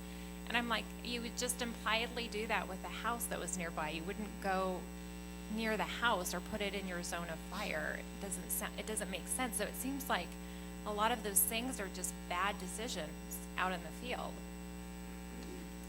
You're exactly right. Thank you, Commissioner Hubbs, and I guess that's what we're wrestling with, is trying to prevent the next Genoa incident without accidentally affecting Commissioner Johnston's goose hunting or Commissioner Wallace's antelope depredation issue, or, you know, trying to prevent one without accidentally preventing the other is where this one becomes difficult. I guess I have another question. And do you address that second issue? If you're talking 160 yards for the bow hunter, and they're on that edge there, they take a shot, the animal could run towards the residential area, and you still have the same issue. You've got the perception issue. And you're gonna have a photo on social media like you did in the Genoa incident, maybe not quite as bad of an example, but you could still have it. You know, the guy went out behind the neighborhood, and here the neighborhood deer ran down in, and it's, you know, I don't know if if this addresses that issue either. Sure, and thank you, Vice Chairman Johnston. We caution hunters about that all the time in the field, whether it's in a residential or an urban setting like Carson City, Genoa, or even a rural setting like Paradise Valley with private land. Anytime a person is hunting near a boundary that they may not be able to go over, whether that's going from public to private, or from private they do have permission on to private they don't have permission on, even a state line boundary. We have hunters that hunt a state line all the time, and we caution them, you need to be aware of the fact that if you shoot an animal and it runs 100 yards and dies on the wrong side of whatever boundary you're near, you may not be able to go get that animal. And so it's just a cautionary tale that we tell hunters who are hunting near a private land boundary, a state line, or a town boundary, you know, like just outside the Carson City zone or the Washoe County zone. It's, I guess, an ethical decision of where you hunt and how you hunt. Right. Further questions or comments from the commission before we go to public comment? Okay. Clear as Seeing- mud.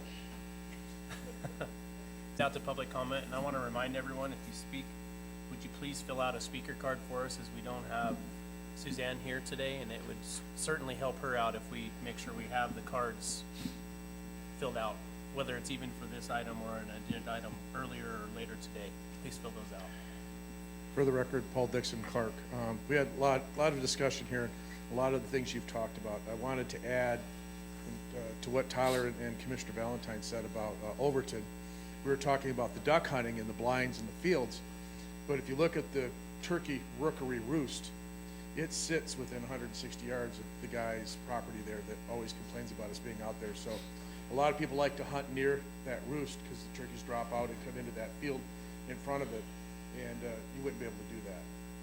And so I think something like that exacerbates the problem. What I've heard over and over, and maybe it's just because it's a locality by the department, but, you know, Washoe and Carson, we've worked with those guys. The examples where we've had problems tend to be congested up here in the north, or even some in Elco. Not heard a lot about the south, so it kind of comes back to Brad's thing, is what does have a blanket rule give you for the whole state? And to come to Commissioner Hubbs's point, the most egregious things we've seen are people discharging a bow into areas, not a rifle or a shotgun, and killing game and causing a problem in the social media issues. And so it may be that we want to put, if we can't, we already have firearm discharge zones, so that should take care of people discharging a firearm near things where we're not overlapping. What we don't have is archery, so we could put an archery ban, like you can't shoot in archery within these zones. We could say that, and it would probably be more impacted, rather than trying to do something with shotguns or rifles, because counties have decided discharge zones, and that's based on public safety, as Commissioner Hubbs said, and it's to protect people. I mean, it's a mile in Clark County, it's a mile up here or down here, and it's a mile up around Carson and Washoe County, just because of public safety. And so, but we don't have anything for archery, because if somebody can pull an arrow back on their bow, even at 70 pounds, and shoot it 160 yards, good luck. I mean, the longest shots I've seen people take are somewhere about 80 yards. And I know people try longer, but an arrow just doesn't go that far. So we could set up something where we have things, and trying to rule hunter ethics is always difficult. And we want to stay away from basically, with firearms, if there's an issue where you don't have an ordinance right now with people discharging firearms, is it just the hunters? I was asked the question. I mean, there's a lot of people that recreational shoot. If you go out towards Jean, on I-15, there's that whole shooting area there towards the McCulloughs. I mean, you drive back in there and people shoot TVs, washing machines, bottles. I mean, it looks like a junkyard that people have just blasted up, and people just shoot randomly out there. I'm scared to drive out there when we were big sheep hunting, just to drive through the area, because people just shoot all over the place. And some guys shoot long range where they're shooting, you know, half a mile or longer shots with their 50 calibers out there, because there is no long range thing in Nevada. Those sort of things aren't covered by city ordinance, and they're not going to be covered by this, but they have a lot more public safety issues than what we're talking about here. We're never going to touch with this. I realize we want to stay away from things that impact hunter ethics, and I agree with Commissioner Wasley and Chief Turnipseed, but you know, there's people that don't like bear hunting. There's people that don't like mountain lion hunting. So every time that we kill a bear or mountain lion and somebody posts something in social media, they take that as a negative hunting thing. There are some hunters that will never hunt bear or mountain lion because they don't want to, because they're not going to do it. I don't think you can regulate hunter ethics. I think we have to deal with the issue of the people that break the law, and trying to figure out if somebody's breaking law because they're doing something wrong archery, this make the law to fix the archery hole. We're not having a lot of issues with people discharging firearms in city limits and killing animals, because there are ordinances there that'll take care of that right now, and local people would take care of that. So just some general comments. I like everything we've set up here, but I think it's a statewide law is going to be very difficult. And I think if you go to Key Pittman, look at the houses in Key Pittman, tell me even at 15 or 500 feet with shotgun, or, you know, 160 yards, I think there's a lot of Key Pittman that would be impacted also, just because of the local residences in that area. And I think we'd have to have an exception for WMAs if you're going to do something, just because we have a lot of residences around our WMAs. Thanks. Thank you, Paul.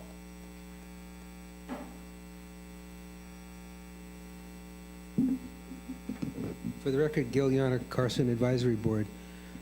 We too discussed this at our meeting, and after a lot of public comment and discussion by the various members of the board, we felt it was best to leave this to local regulations.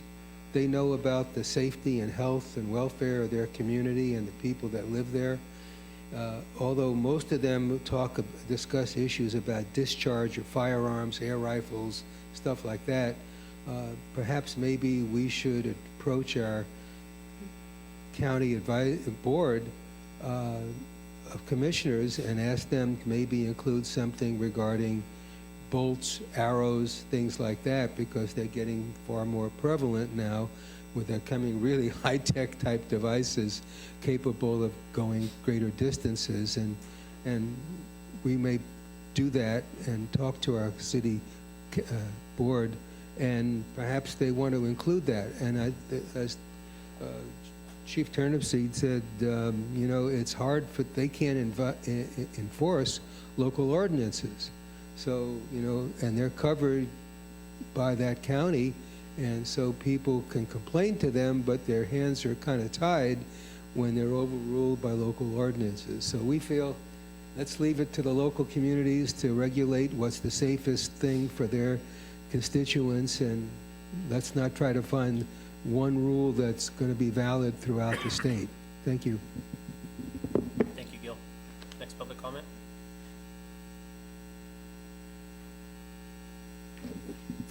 For the record, Corinne Carpenter with Nevada Bowhunters Association. So, officially, we would encourage the commission to oppose this regulation, particularly as it's written. But in addition to that, we also oppose a regulation specifically against archery shooting. Archery hunting is one of the safest, best tools in interface areas as far as managing those game populations.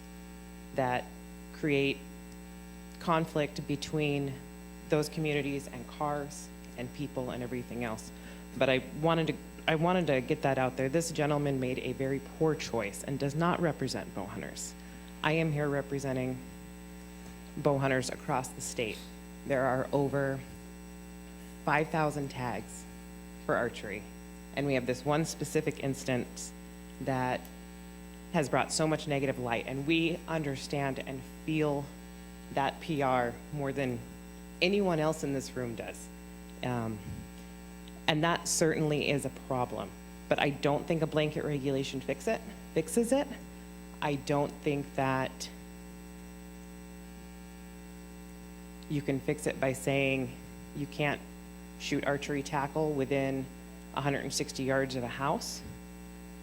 Perhaps there's something to look at with shooting in the direction of houses in general. It sounds like there's a big shotgun problem with that.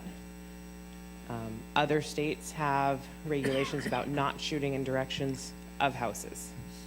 So if you are in a valley floor and you're shooting towards a house with a rifle or with a shotgun within a certain amount of yards, maybe that's something to look at. A effective bow is, even at 70 pounds with a 31-inch draw length, so that's about as strong as you can, that's about the heaviest setup that you can get.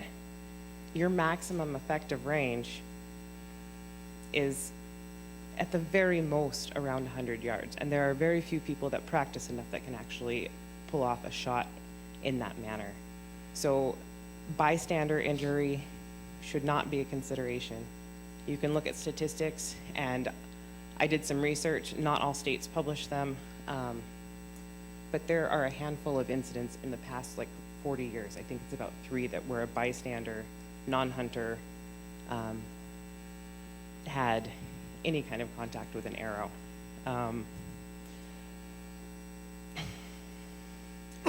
I believe that hunters need to understand the area that they're hunting in, and they need to understand the people that are around them, but I don't think that we can regulate ethics. It's a sad and unfortunate thing when they make us all look bad. But with that said, a wounded deer can move a long ways. Kind of lost my train of thought, excuse me. And then I also echo the comments by Chairman Wallace and Vice Chairman Johnson and several other of the board.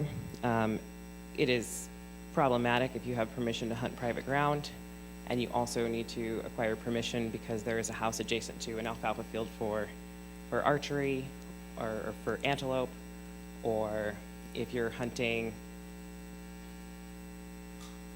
fields, or if you're hunting public land that's adjacent to housing.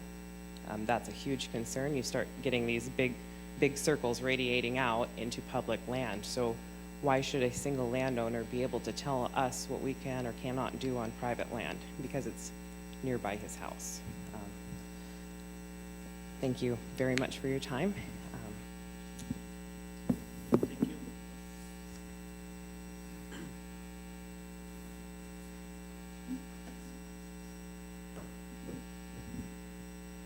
Richard Kolkowski, Clark County, Nevada hunter.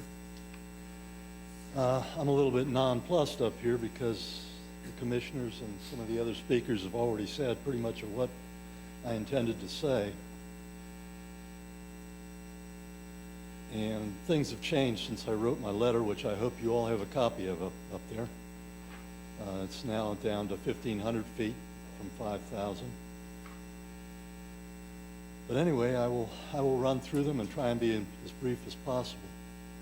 First of all, I see some fiscal and enforcement issues. Unless a lot of money is spent to increase enforcement staff, I don't think this could be very enforceable. That's the way it appears to me as an outsider. So it's going to be, there's some budget issues, or if you don't spend the money, it will be an unenforceable regulation, and that's not good legislating. it's very difficult, maybe impossible for an actual hunter to implement this the way, at least the way I first read it at 5,000 feet. Most of us don't know where 5,000 feet is, even with a rangefinder. If there's a camper or a tent over a hill or around a bend, we're in violation. It'd be very tough for a hunter in the field to implement this. This duplicates a lot of the existing laws about trespass with regard to hunting and shooting on private property. It's kind of a de facto takeover of public land by dweller occupiers. A landowner can regulate the activity for 1,500 feet around his house. I think everybody, a lot of people have already said that. A landowner can control land near his property, which he doesn't own, and keep his actual neighbor from hunting on his property. I think somebody pointed that out. Person A doesn't want to give his neighbor permission to hunt deer or ducks with bow or whatever because he's within that 1,500-foot limit. I have a question and a comment. If tents and camping trailers are occupied dwellings under this, the whole state could easily be closed to hunting. And I didn't see anywhere where that was defined. But is the hunting camp down the trail from your hunting camp an occupied dwelling? It's certainly somebody's dwelling there and it's occupied. And people consider mobile homes and tents to be homes and dwellings. Okay. It does kind of look like from the viewpoint of a total outsider, it kind of looks like there's a little backdoor hunting element in here.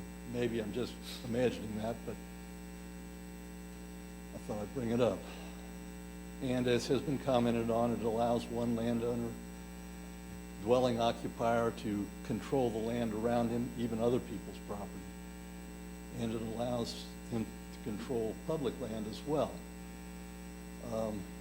Doing this by zoning is one thing, but allowing individual property owners is another. I believe these things are better accomplished by local ordinances, zoning, county, municipality ordinances, as has been commented on by other folks. I realize there's dangers in that, as has been commented on by yet more folks, but I still think that's the best way to go. I believe it's possible to make a fairly strong legal argument that, I don't like saying this, but maybe you're getting close to the edge of your charter, which talks about regulating, managing, protecting wildlife. This ordinance is more about protecting private property, and maybe that's, if somebody were to contest it, they might have a pretty good argument on that. Anyway, those are my comments, and thank you very much for your consideration and time. Thank you, Richard. Further public comment?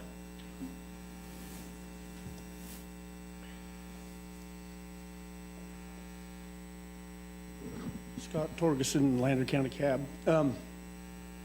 We discussed this in our board meetings, and just a little community of Austin, it would affect big time. Battle Mountain, we didn't really think that much about it, and then we got thinking about it. We couldn't even go down on the river and shoot ducks, birds, deer hunt, or anything like that. So we feel that the county commissioners and the law enforcement know the needs and the desires of the county and the public safety issues. Thank you. Thank you.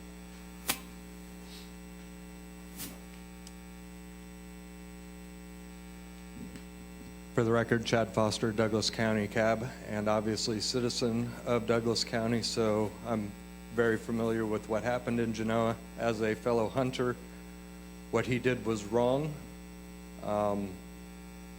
I thought that when this came to a conversation, we were going to deal with the problem of discharge of a firearm or weapon from a right-of-way And so I was a little surprised when it went to the private property residence issue, and I'm just wondering if maybe a good start wouldn't be to go back to the right-of-way issue and just put down a blanket law across the state that says no discharge of any firearm or hunting apparatus from a right-of-way.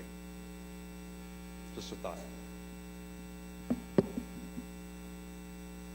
Thank you. Next public comment?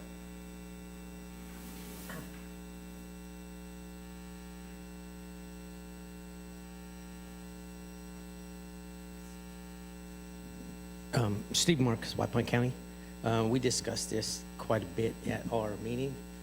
We had good public input. We are opposed as it is written. We would like to continue to enforce under county codes already in place.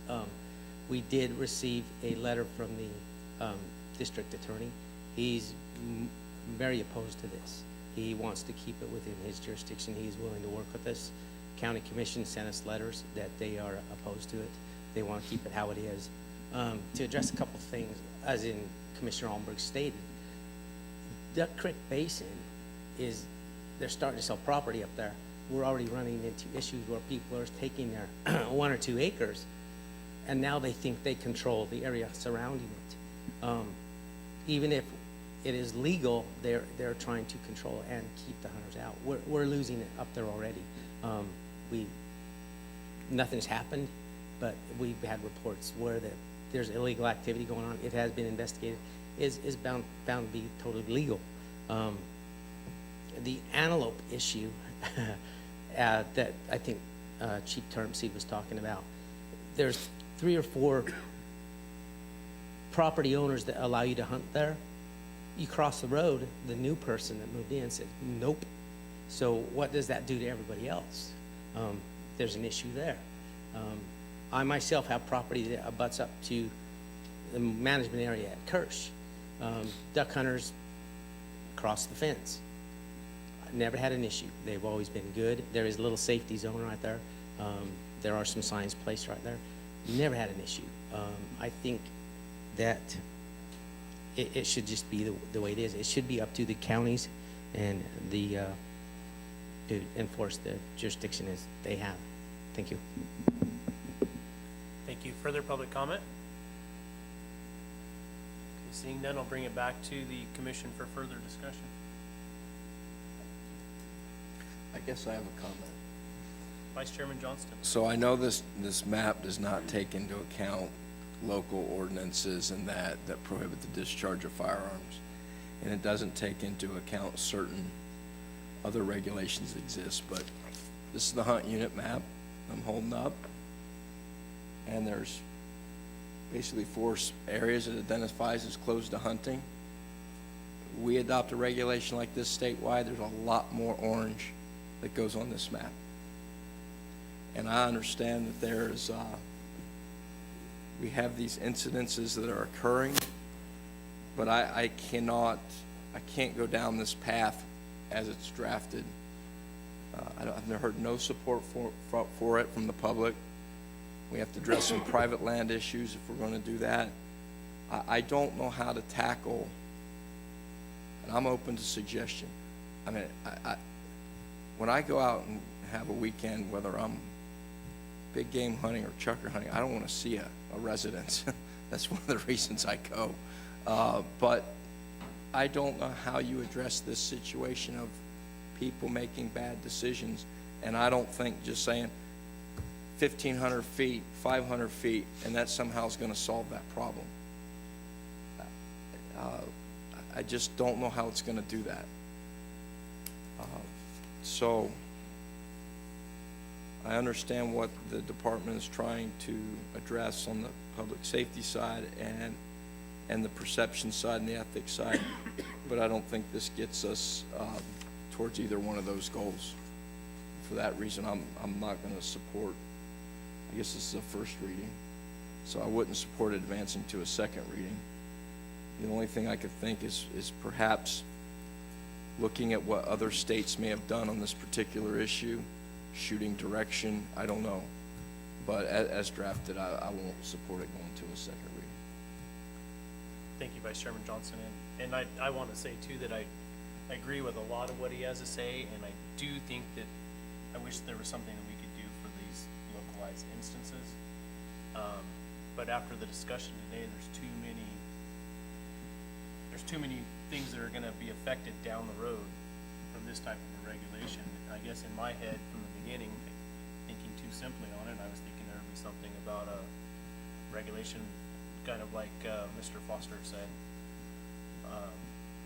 that was more localized to, even to me in my head was thinking the archery just within those townships, but how do you define that? And I think we're getting off into the weeds here by trying to narrow it down so tight, and at the same time, when you go the way we're doing the other way, you go too far. And I was pretty supportive of doing something, but at this point, I don't see a path out of this to not have problems down the road with 15 other issues that we're not seeing here today. And I mean, we just came up with a couple during discussion, and I'm sure there's 5 more that we're not seeing or hearing about today. And I do appreciate the department working on this, and I think there's potential there for something to come back at some point, but I don't even, unless someone else on the commission has some direction to solve this, I don't know. I don't feel from the commission that there's a lot to work with here today. And, but I mean, I'd like to hear from my other commissioners as well, but that's kind of where I stand. Commissioner Valentine? Well, I agree with both of you and Commissioner Johnston. One of the things I kept trying to understand or wrap my head around was, you know, we're talking about mainly residential areas, but how do you define a residential area? Do you look at the density of the number of residences, subdivided lots with right-of-ways, homeowner associations? I mean, you could address all those things, but I still think you'd have a lot of gray areas when it came to trying to enforce an ordinance or a regulation such as this. So, you know, as this stands, I'm in agreement with you that it needs a lot of massaging before I can support it. Commissioner Hubbs? After hearing a lot of the public comment, I am concerned, and I think it's going to get worse with the movement of people, urban people, out into very rural areas. I do think there's a concern. I constantly think as a mother, if your little child's playing up front near an area and there's gun spray at all in that direction, that would, I hope that we never have to hear about that story, because that would be a really horrible story to swallow, knowing that we looked at something that might have prevented that at some point.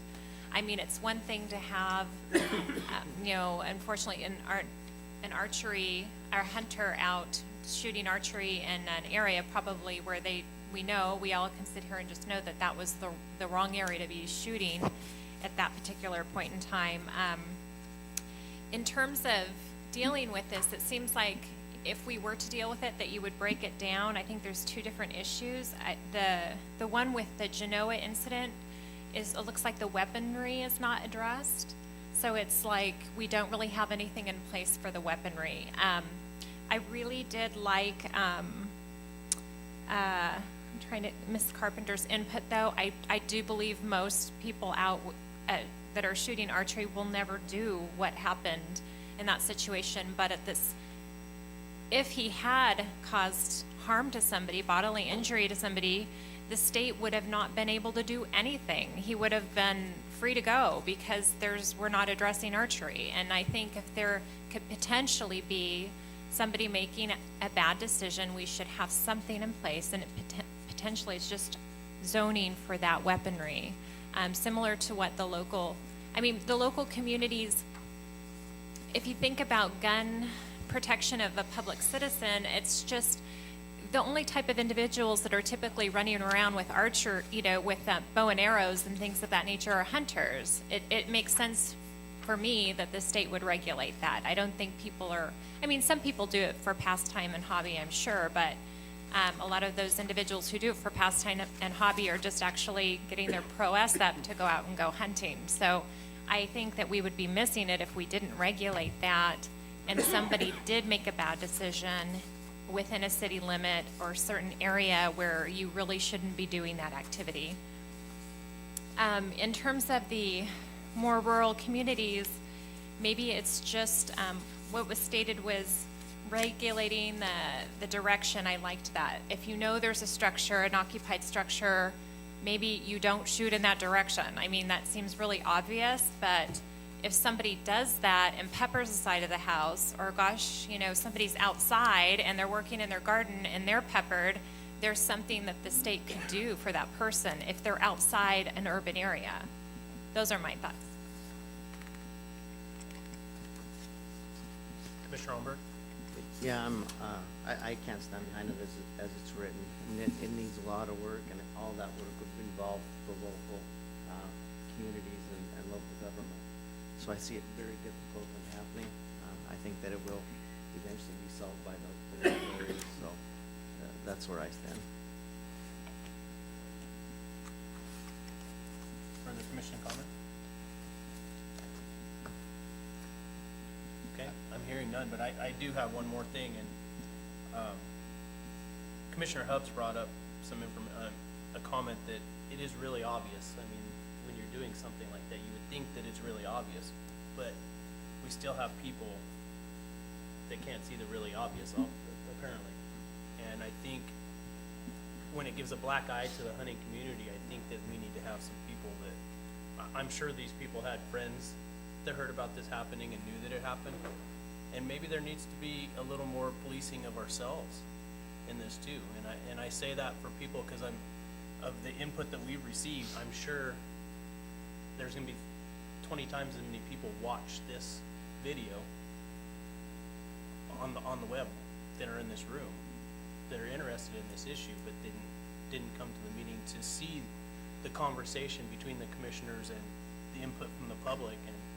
And I ask that if that's how you feel, that you don't want to be regulated, maybe you need to have that conversation with your friends that may do that. And it just there needs to be a discussion, because right now it's happened, and because it happened, we're here today. And we can speak out and say, oh, I don't approve of that, or I don't think that should happen. But maybe there needs to be more discussion among hunters and people. Just have a conversation about it, because eventually it's going to happen again. I hate to say that, but it probably will happen again. And you may not be coming to speak to the Wildlife Commission about not being happy about that regulation. You're going to have to go to your county commission, who has the room full of homeowners that have decided we don't want this within 2 miles of our house. And I don't want to see that happen. I wish there was something we could do today to fix that, but I think some interaction between the sportsmen could go a long way. I mean, you're always going to have the few people that it's not going to matter, but if the discussion is able to take place, there's a better chance of maybe getting through to someone to think about it. Because Commissioner Hubbs is exactly right. It's really obvious that you shouldn't be shooting towards that house, but from Chief Turnipseed's reports, it's apparently not really obvious to everyone. Commissioner Hubbs. I just want to add on that before I forget, which I often do when we're going through so many things, but right, that person probably shouldn't have a hunting license. He should probably have it suspended. I mean, and we can't even take it away, and we're the regulatory body for that. I mean, it's just kind of embarrassing at some point, and that's what I mean. If it was worse, then it would even be shameful if we had an opportunity to stop it. So as silly as it sounds, it looks like an area that could potentially flare up again as we keep growing exponentially as human beings, you know, and populating the planet. I'm sure we're going to get a random pull of somebody else who's going to do something similar, and we should at least be able to get his license confiscated or suspended, or have him go back to class. Do something. Vice Chairman Johnston. there are bad apples that give my profession a black eye just about every day. It's on the news just about every day. And we're highly regulated, and the bad apples still exist. And we heard today in a report, we hear a black eye on hunters today because of two guys from Wisconsin who came to Nevada and did what they did. So I think what I'd like to do is perhaps go back and look at some other statutes that exist totally outside of the hunting context that criminalize certain types of activity, and see if we could model something off of that to address this scenario. And I have some thoughts in mind, but I need to do some homework. I understand we want to prevent situations and behavior that give sportsmen and women a black eye, but we'll never be able to do that 100%. You just can't, because you have people who are willing to just blatantly violate the law and risk jail time, who give sportsmen and women a black eye. So I'll do some homework on my own, and perhaps maybe we can revisit this issue at a later date. Director Wasley? Thank you, Mr. Chairman. I guess I just wanted to say that, you know, the department will go whatever direction the commission provides, and there's no sword for us to fall on. And I think Vice Chairman Johnson is correct. There's no way to have everything perfect. But what it boils down to, I think, for us is what we heard about is somebody made a bad decision. And if we can, whether it's through education, whether it's through regulation, if we can help people make good decisions, and then we can address on the back end in the event that they make bad decisions, if we can have some means to adjust or dictate some of the social narrative around the consequences, which in this instance, we didn't. There were no consequences for that bad decision, and so the perception of a social injustice is part of what drives that black eye. And I think sometimes, you know, we sit amongst ourselves and we fail to recognize the national urgency of relevancy of hunting, and that 5% nationally, 1.5% in the state of Nevada, and we dig our heels in, and what's right is right. And what concerns me is that potential for bad decisions and the perception of lack of consequences for those bad decisions. And it's way broader than this issue. And so, you know, I just want to say that because I think it kind of speaks to our why as an agency. It isn't about being heavy-handed, government overreach, de facto hunting ban, Second Amendment right. It's about the preservation of a heritage that is not only significant to each and every one of the employees at our agency, but it's also essential to the funding mechanisms of our agency.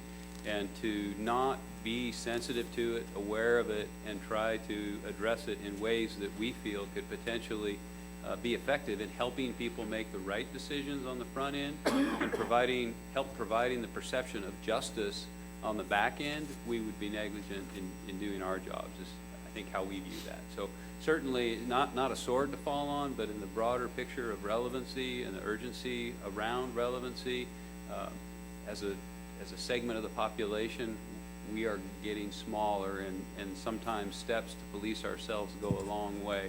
And you know, I don't think the difference is in where we all want to be in the end. I think the difference is in a disagreement on what the best way to get us there is. And again, it's not a sword we're gonna fall on, and we understand all the public input and the concerns put forward by the commission. I think there are some ways that we could address the concerns and accomplish the goal. It wouldn't be easy, but we'll take whichever direction we're provided by you all. Thank you. Vice Chairman Johnson. I do want to make a final comment, and I thank you for making those comments, Director Wasley. And I think I speak not for myself, but every member of the commission. We too want there to be negative consequences for bad decisions. And we hear the message that you're conveying loud and clear. But I think you said it well. We just don't view what's been proposed as the way to address that. So I think this issue will come back in a different form. But I do want to make clear for the record, I want there to be consequences for bad decisions. Understanding will never end all bad decisions, but maybe if we have consequences for them, it achieves exactly what Director Wasley commented, that in the eyes of the public, we are policing ourselves, want to do the right things. When people make bad decisions, there will be consequences. Commissioner Hobbs. I also agree, obviously, with that point. I think that we need to regulate hunters. And to some respect, if anybody's going to do it, it should be the commission. And for me, both of those scenarios are really high-risk safety issues. It's about, rural areas and shooting at structures where people could inhabit them, and ultimately, injuring somebody, even potentially killing somebody. Also, taking that weaponry out in a very urban area and not having any, a bow is a bow. You do need to be trained to shoot it, but it can take down large mammals. That's a human being. So we need to be very careful. It's like running around with a machete or something in town. I don't know if we have regulations for that, but it just, at some point that we couldn't do something about it is a little concerning to me. So for that reason, I hope that we work on it. I don't think we should just set this aside. I think we should think about it and potentially provide some direction. I don't know if we want to take time to research, as Vice Chair Johnson said, and come up with some different methods or ways that we can address it, but I don't think we should scrap it altogether.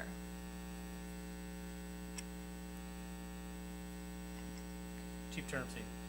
Hi, Chief Game Warden Turnipseed again for the record, and I would just piggyback onto some of those comments like Director Wasley said. I think we bring this forward in the spirit of self-regulation or policing ourselves so that someone else doesn't do it for us. Whether it's a local government or the broader statewide government. And to Vice Chairman Johnston's point about looking at existing laws and regulations, it's noteworthy that we did have a legislator reach out that suggested maybe this should be addressed at the legislative level. I don't know what that would look like or what the end product would be, but just one of those things that hopefully we can police our own in-house before it becomes a broader discussion. Commissioner Olmberg. Yeah, just one comment, final comment for myself as well, as I don't think the problem's gonna go away necessarily either, because we got populations of wildlife living within rural communities as well as urban communities, so, dealing with how do you deal with them? I think there's a potential lawsuit because people, although I might like a deer in my backyard, not everybody wants a deer in their backyard, as they're rubbing on their fruit tree. So how do you get rid of that, that animal? So I don't think the issue is gonna go away. I do think it'll be back. Further comments from the commission? I don't think we have any direct guidance for the department at this point. I know Vice Chairman Johnson was going to look into some laws and some potential issues. We can talk about an agenda item on agenda item 15 to see if that's something we want to look at for the next meeting. But I think right now I don't see any action to be taken, so we'll close agenda item number 11A. And being as it's right at 12 o'clock, I'd like to take a lunch. I don't know logistics of what's available that's fairly quick. Is there anything? I'm just trying to get a timeline of how long we need to give for lunch. You're the one that lives closest to Laughlin. Certainly a Subway, in and out, right back down on the main street to the south, on the right-hand side or on the west side of the road. Well, I'm gonna urge everyone to do their best to be back here by 1 o'clock, because we have still some pretty big agenda items this afternoon, and I know we have at least one commissioner that needs to get to the airport this evening. So, and I know I would like him to participate in number 13. So, we'll come back at 1 o'clock.